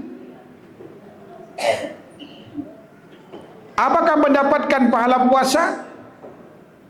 Ya, mungkin dapat, mungkin tidak. Tergantung. Ya, kalau misalkan gini, kalau kita misalkan kadang-kadang kita terpancing emosi di luar kendali kita, spontanitas. Kalau itu terjadi, maka segera beristighfar. Maka Allah akan ampuni sepanjang kita tidak mengulangnya. Itu juga ada di surah Al-Imran di ayat 135-nya. Walladzina idza fa'alu fahishatan aw dhalamu anfusahum dzakarullah fastaghfaru lidunubihim wa may yaghfiru dzunuba illa Allah wa lam yusirru ala ma fa'alu wa hum ya'lamun. Dan apabila mereka, ini yang akan mendapatkan ampunan dosa dari Allah dan surga seluas langit dan bumi, adalah diantaranya, dan ketika dia melakukan fahisah. Fahisah ini selalu identik bisa dengan perbuatan itu zina, atau kemudian ucapan yang kotor, ya kan, ucapan yang nggak ada manfaatnya, atau mendolimi dirinya, lalu segera dia ingat kepada Allah dan segera beristighfar, dan dia yakin tidak ada yang mengampuni dosa kecuali Allah, dan dia tidak meneruskan atau tidak, dia berhenti atau bertaubat dari perbuatan tersebut. Wahum ya'lamu, dan mereka mengetahuinya. Kemudian janji Allah selanjutnya, ulaika jazaohum maghfiratun min rabbihim wa jannat. Mereka itulah yang bakal mendapatkan ampunan dari Rabb mereka dan surga yang mengalir di bawahnya sungai-sungai, khalidina fiha, ya kan? Dan dia akan kekal di dalamnya. Dan itulah sebaik-baik imbalan bagi orang yang melakukannya. Wallahu ta'ala a'lam. Jadi, terima kasih Ustaz. Tadi ada ibu yang di pertemuan. Sudah. Oh, baik. Oh, ini ibu, masya Allah. Ibu siapa ini? Yang mualaf Cina Muslim. Lupa saya namanya.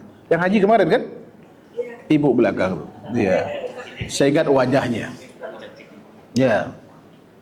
Ini rajin baca beliau. Silakan. Waalaikumsalam warahmatullahi wabarakatuh. Mau tanya, misalnya kita mau doa di waktu Ustaznya, misalnya waktu mau buka puasa atau Jumat jelang maghrib, itu apakah ada syaratnya, misalnya harus mengambil wudu, sholat dulu atau gimana? Baik. Berdoa itu tidak ada syarat suci. Tidak mesti kita dalam kondisi suci ketika kita berdoa. Ya kan? Wallahu ta'ala. Jadi nggak perlu berwudu. Waktu mustajab doa ini yang jarang diketahui, termasuk ba'da asar di hari Rabu. Ada hadis itu dalam Sahih Targhib di Al-Badr rahimahullah taala. Itu waktu mustajab doa hari Rabu sore, Jumat sore, ba'da asar, termasuk kemudian sebelum tadi berbuka puasa, dan di sepertiga malam terakhir itu waktu mustajab doa. Termasuk ketika terdolimi, itu hati-hati. Orang spontanitas mendoakan keburukan bagi kita, yang mendoliminya itu hati-hati, itu langsung dikabulkan. Termasuk di saat kita safar, termasuk ketika sedang umroh, sedang haji, ya kan? Itu tempat dan waktu kondisi mustajab doa. Wallahu ta'ala. Baik, terima kasih Ustaz. Yang lain kami persilakan. Ustaz, ini ada pertanyaan yang masuk juga. Bagaimana menghadirkan ruh Ramadan, baik di Ramadan ataupun sebelum Ramadan ataupun di luar Ramadan? Soalnya kita sudah merasa biasa atau rutin tahunan kegiatan Ramadan itu. Itu yang pertama. Kemudian yang kedua, sering kita mengatakan bulan suci Ramadan, padahal ada 4 bulan yang haram. Apakah anggapan itu benar? Baik. Untuk menghadirkan ruh, ya kan, Ramadan, ya kita kemudian dengan pembiasaan ya puasa-puasa sunnah itu, ya kan, di luar Ramadan, baik sebelum atau sesudahnya. Karena semua puasa itu bisa mengendalikan seluruh nafsu itu. Semua puasa bisa mengendalikan seluruh nafsu dan bisa melahirkan dengan izin Allah pribadi-pribadi yang senantiasa bertakwa kepada Allah Subhanahu wa ta'ala. Jadi tingkatkan ketaatan, termasuk kemudian di bulan Sya'ban ini.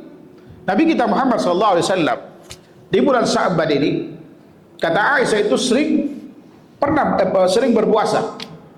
Terkadang beliau pernah puasa sebulan penuh di bulan Sya'ban.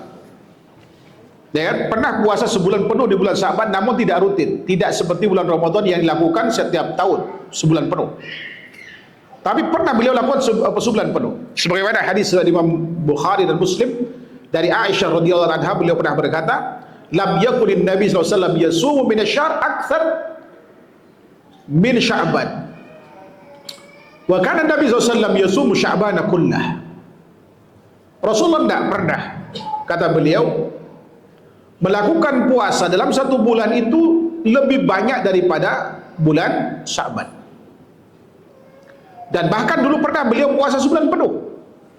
Atau dalam lain juga riwayat Bukhari Muslim, karena Nabi SAW yasumu Sya'bana kullah illa qalilah. Ada Nabi SAW dulu pernah puasa di bulan Sya'ban kecuali sedikit. Nah, alasannya adalah karena di bulan Sya'ban itu pengangkatan amal dilakukan kepada Allah Subhanahu wa ta'ala. Dan aku ingin di saat pengangkatan amalku, kata beliau, dalam keadaan berpuasa. Ini jawaban beliau terhadap pertanyaan sahabat mulia Usama bin Zaid dalam riwayat Imam Ibnu Majah. Wallahu ta'ala alam. Kemudian berikutnya, apalagi kita lakukan di bulan Ramadan itu banyak amal saleh. Dan ini kebiasaan ini akan kemudian melahirkan apa? Mengundang taufik, cinta dan taufiknya Allah Subhanahu wa ta'ala. Orang yang gemar menghidupkan ibadah sunnah di samping yang wajib, dan itu bisa lakukan di bulan Ramadan. Kita melakukan yang wajib di antaranya apa? Sholat di waktu, puasa, zakat, di samping ibadah-ibadah sunnah. Yang ini akan membuat seseorang itu mendapatkan nilai lebih di mata Allah Subhanahu wa ta'ala. Allah akan jatuh cinta kepadanya. Allah Subhanahu wa ta'ala akan berikan hidayah taufik untuk senantiasa dia berada dalam ketaatan sampai tutup usia. Kemudian yang ketiga, kondisinya mustajab doa. Di saat dia berdoa, Allah kabulkan. Kemudian yang keempat, ketika dia minta perlindungan kepada Allah, Allah akan berikan perlindungan kepadanya. Dan ketika sakaratul maut, Allah pun akan jemput dengan sakaratul maut yang paling ringan. Ini ada termaktub dalam sebuah hadis qudsi dalam riwayat Imam Bukhari. Dalam penggalan hadis panjang Rasulullah bersabda, Allah berfirman, "Wala yazalu 'abdi yataqarrabu ilayya bin nawafil hatta uhibbah, fa idza ahbabtuhu fa kuntu sam'ahu alladhi yasma'u bihi wa basaruhu alladhi yubsiru bihi wa yaduhu allati yabtisu biha wa rijlahu allati yamshi bihima, fa idza sa'alani la utiyanna wa idza ista'adani la uidanna. Wa ma taraddadtu an syai'in ana fa'ilu taraddudi an nafsi imri'in mu'min yakrahul mauta wa ana akrahu musa'ata." Semasa hambaku mendekatkan diri padaku dengan ibadah sunnah di samping yang wajib, sampai aku jatuh cinta. Di bulan Ramadan tadi dianjurkan kita merutinkan bersedekah, kemudian dirutinkan untuk kemudian berdoa, melakukan banyak amal, baca Quran dan terus menerus selama Ramadan, ya kan? Ini kemudian akan mengundang cintanya Allah pada kita. Apa indikasi cintanya Allah kepada kita itu? Yang pertama, kalau aku telah jatuh cinta kepadanya, kata Allah Subhanahu wa taala, maka pendengaran yang dengannya mendengar adalah aku, mata yang dengannya melihat adalah aku, tangan yang dengannya memukul adalah aku, kaki yang dengannya berjalan adalah aku. Artinya kata ulama, orang ini akan mendapatkan hidayah taufik dari Allah Subhanahu wa taala, sehingga pendengaran, pandangan mata, tangan dan kakinya tidak akan digunakan kecuali dalam ketaatan Allah Subhanahu wa taala. Untuk mengukur sukses tidaknya kita di bulan Ramadan, amal yang kita lakukan, lihat pasca Ramadan. Apakah kecenderungannya melakukan ketaatan atau justru maksiat? Kalau melakukan ketaatan Allah Subhanahu wa taala, itu indikasi dan bisyarah, kabar gembira bahwa amal kita diterima oleh Allah Subhanahu wa taala. Sebab Allah katakan dalam surah Al-Maidah, "Innama yataqabbalullahu minal muttaqin." Sesungguhnya Allah itu hanya menerima amal dari orang yang senantiasa bertakwa. Tidak berhenti pada satu amal, tapi dia melakukan amal-amal yang lain. Tapi kalau cenderungnya maksiat, itu tanda buruk. Jangan-jangan amal kita di bulan Ramadan tidak diterima.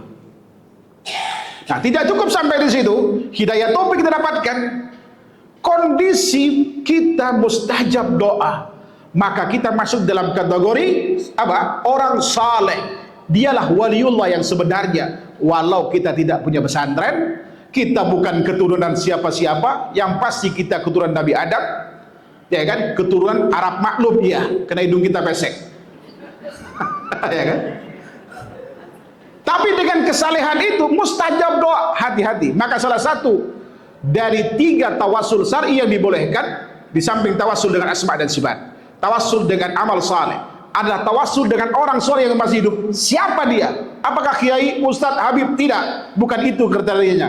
Kriterianya adalah orang yang akidahnya benar, tidak menyimpang, tidak melakukan kesyirikan, dan dia gemar menghidupkan ibadah sunnah di samping yang wajib. Mungkin itu suami kita, mungkin itu adalah pasangan kita, mungkin anak kita, mungkin pembantu kita. Maka perhatikanlah mereka, karena doa mereka mustajab. Hati-hati, jangan mendolim mereka. Kemudian yang berikutnya Allah berikan kelebihan apa? Fa'idha sta'adani la udhanna. Kalau dia minta perlindungan kepadaku, Allah akan berikan perlindungan padanya.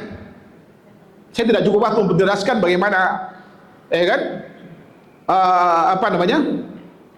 Imam Al-Khawlani, tabi'in yang kemudian selamat, yang ketika dibakar oleh Al-Aswad Al-Anasi, dia tidak terbakar. Bukan karena dia pintar debus, bukan.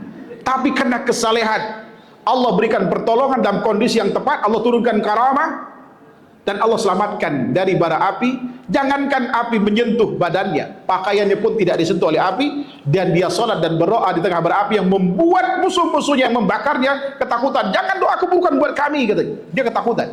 Abu Muslim Khawlani namanya, kena kesalehannya. Kemudian di saat sakaratul maut, Allah cabut dengan sakaratul maut yang paling ringan. Yang terakhir, apakah kemudian bulan Ramadan itu bulan suci? Saya kasih referensinya. Tidak ada satupun hadis yang sahih, tidak ada penafsiran para ulama, baik dari Al-Quran ataupun hadis, tentang Ashhurul Hurum, baik di dalam surah Al-Baqarah atau kemudian dalam surah Taubah ayat 36 itu, ya, minha arba'atun hurum, ditafsirkan dengan Ramadan. Selalu mereka tafsirkan imma dengan Zulqa'dah, Zulhijjah, Muharram dan Rajab, ya kan? Jadi bulan suci itu hanya ada 4, Zulqa'dah, Zulhijjah, Muharram, Rajab. Pertanyaannya, dari mana muncul keyakinan bahwa Ramadan bulan suci? Ini berasal dari keyakinan kabilah Rabi'ah. Di zaman Rasulullah SAW ada 2 kabilah. meyakini Rajab bulan suci yang terpisah dari 3 bulan yang berurutan. Kata Rasulullah, katakan, ada hadis riwayat Bukhari, ada hadis riwayat Imam Ibnu Abi Hatim, sehingga juga ada riwayat Imam Ahmad. Rasulullah SAW pernah bersabda dalam penggalan hadisnya, setelah beliau mengatakan, ya ayya ayuhan nas, inna zaman qad istadara fi hadzal yawm ka hayatihi yawma khalaqallahu samawati wal ard. Versi Pak Muhammad ditambahkan, as-sanah isna asyar syahr, salasatun minha arba'atun hurum, salasatun mutawaliyat, Zulqa'dah wa Dzulhijjah wa Muharram wa Rajab Mudhar ma baina Jamada wa Sya'ban. Wahai sekalian manusia, sungguh waktu itu berputar pada hari ini seperti kondisi semula diciptakan langit dan bumi Allah Subhanahu wa taala. Setahun terdiri dari 12 bulan. 4 bulan diantaranya suci. 3 bulan suci disebut secara berurutan, Zulqa'dah, Zulhijjah, dan Muharram. Dan satu lagi, Rajab Mudhar, yang berada di antara Jamadal Akhir dan bulan Sya'ban. Kenapa Rasulullah menyebut Rajab Mudhar? Karena kabilah Mudhar meyakini bahwa satu bulan dari 4 bulan suci yang terpisah dari yang disebut berurutan tadi, yaitu berada di antara Jamadal Akhir dan bulan Sya'ban. Itu Rajab yang kita maksud, bulan yang lalu. Nah, sementara kabilah Rabi'ah itu meyakini bahwa Rajab yang dimaksud, yang terpisah dari 3 bulan suci ini, yang berada di antara bulan Sya'ban dengan bulan Syawal. Bulan apa itu? Bulan Ramadan. Ini asal muasal bulan Ramadan dibilang bulan suci.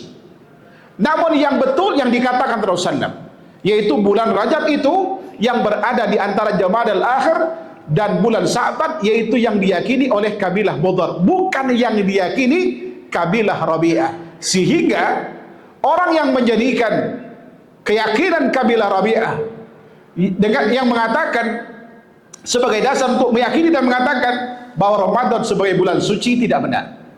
Ada hadis palsu riwayat Imam Ahmad. Namun hadis ini hadis palsu. Ya kan, hadisnya palsu, yang mengatakan bahwa Ramadan itu syahrul ummati wa man shama Ramadan wa lam yantahik hurmatahu, disebutnya. Ramadan adalah bulan umatku, ini potongan hadis panjang. Dan barang siapa yang puasa di bulan Ramadan dan tidak menodai kesuciannya. Namun Imam Ahmad berkata terkait dengan hadis ini, isnaduhu munkar bimarrah, sanadnya sangat mungkar sekali, dan aku yakini kalau hadis ini dusta atas nama Rasulullah. Jadi nggak ada hadis yang mendukungnya. Bahkan buku yang kitab tafsir yang paling familiar di pesantren tradisional, pesantren Salafiyah, ya kan, disebut dengan Salafiyah oleh kita, dalam kitab tafsir Jalalain yang ditulis oleh 2 imam yang bermadzhab Syafi'i, yaitu Jalaluddin As-Suyuti dan Jalaluddin Al-Mahalli, ketika menafsirkan firman Allah surat Taubah ayat 36, minha ya apa? Inna iddatash syuhuri indallahi 12 syahran fi kitabillah yauma khalaqas samawati wal ard minha arba'atul hurum. Sesungguhnya bilangan bulan di sisi Allah ada 12 bulan dalam ketetapan Allah di Lauhul Mahfuz sejak diciptakan langit dan bumi, 4 di antaranya suci. Mereka menafsirkan 4 bulan suci yang dimaksud Zulqa'dah, Zulhijjah, Muharram, Rajab. Bahkan terjemahan Al-Quran versi Departemen Agama sebelum direvisi di zaman Quraisy Shihab yang masih warna hijau tahun 80-an, ibu yang tahun 80-an udah punya itu yang warna biru, ya kan? Coba lihat catatan kakinya. Catatan kakinya kemudian dipindahkan ke catatan kaki di surah Asyhurul Hurum dalam surah Al-Baqarah. Di catatan kaki juga disebutkan maksud Asyhurul Hurum itu hanya 4, Zulqa'dah, Zulhijjah, Muharram. Nggak ada situ Ramadan. Wallahu ta'ala alam. Jadi Ramadan bukan bulan suci, namun dia bulan istimewa. Dilipat gandakan pahala di bulan Ramadan, bukan karena kesuciannya, bukan karena bulannya, tapi karena kondisi kita puasa dan sulit melakukan banyak aktivitas itu, lalu kita melakukannya. Karena itulah kita mendapatkan pahala berlipat ganda, atau malam yang istimewa, atau memang amalnya yang istimewa, bukan karena bulannya. Wallahu ta'ala alam. Cukup? Masih ada? Silakan. Masih ada? Boleh. Satu lagi yang terakhir. Assalamualaikum warahmatullahi wabarakatuh. Waalaikumsalam. Ustaz, di luar tema, Ustaz, apakah amil zakat ada haknya Ustaz? Terus yang kedua, tugasnya amil zakat itu apa aja? Amil zakat kalau konteks keindonesiaan sekarang itu adalah seperti lazis di kita ya, yang mendapatkan izin dari Departemen Agama itu baru ambil zakat. Kalau masjid itu bukan ambil zakat. Saya pun kadang dititipin zakat, Pak Ustadz tolong kasih 11 bulan. Saya bukan ambil zakat, saya tidak punya hak untuk mengambil itu. Ya kan? Jadi kalau ada ambil tamir masjid ngambil sebagian sebagai hak ambil zakat, dia nggak berhak. Mereka yang ditunjuk oleh pemerintah atau mengajukan diri sebagai badan zakat, ya kan, dia baru berhak menerima, ya kan, bagian dari zakat itu. Tugasnya mengumpulkan, ya kan, zakat, kasih pencerahan kepada umat mana yang bisa dizakati sampai nominal zakat dan seterusnya. Lalu kemudian mendistribusikan ke tepat sasaran, bukan tebang pilih. Kalau bukan kelompoknya nggak dikasih, ini jadi masalah. Padahal menghimpun dari kaum muslimin, begitu penyalurannya, kamu apa ini organisasinya? Nggak ada syarat begitu dalam Al-Quran. Yang penting dia masuk dalam kategori yang 8 itu, dia berhak. Siapapun dia, tanpa melihat organisasinya, selama dia muslim, dia berhak, maka dia berhak menerima zakat itu. Wallahu ta'ala. Jadi kalau yang di masjid itu, yang ngumpulin itu, dia nggak berhak dapat uang. Nggak berhak dia mendapatkan, karena dia bukan amil, tapi dia perantara. Sama dengan kita dikasih, saya kan nggak ini, kadang nggak ngumpulin, karena sering apa namanya diminta oleh mereka, karena di saya ada santri, "Wala Ustaz, ada yang membutuhkan, ini ada zakat." Saya kasih kepada yang berhak. Saya tidak punya hak, saya bukan amil. Ada dalilnya Ustaz, misalnya kan di masjid ini sudah menjadi kebiasaan ambil yang ngumpulin zakat itu dia mengambil haknya sekian persen. Bagaimana cara menjelaskan mereka untuk Ya sebetulnya gampang, tinggal laporin aja ke polisi. Mereka tidak punya wewenang. Karena ambil zakat di zaman Rasulullah itu adalah penguasa, bukan individu-individu. Makanya Rasulullah merintahkan pada sahabat untuk ngasih tahu kan, mereka ngumpulin, ya kan, lalu kemudian diberikan ke negara pada saat itu, ke Baitul Mal, lalu kemudian dibagikan kepada yang berhak. Seperti itu. Wallahu ta'ala. Baik, terima kasih Ustaz. Semoga kita semua bisa mengambil ilmu dan manfaat yang sudah disampaikan oleh Ustaz tadi. Karena 20 menit lagi menjelang waktu zuhur, kita cukupkan pengajian kita pada kesempatan pagi sampai siang hari ini. Kami ucapkan syukur jazakumullahu khairan katsiran kepada Abu Ustaz Sumaini yang sudah memberikan materi dan ilmu kepada kita semuanya. Semoga ini bermanfaat untuk kita semuanya, Bapak Ibu ya. Dan kami ucapkan juga terima kasih kepada Bapak Ibu yang sudah hadir pada kesempatan pagi sore ini. Baik, kita cukupkan dan kita tutup acara kita dengan membaca Al-Qur'an Majlis. Subhanallah wa bihamdika, asyhadu an la ilaha illa anta, astaghfiruka wa atubu ilaik. Assalamualaikum warahmatullahi wabarakatuh. Waalaikumsalam warahmatullahi wabarakatuh. لبيك اللهم لبيك Budaya Safari, hidupkan sunnah, jalin ukhuwah, raih barokah.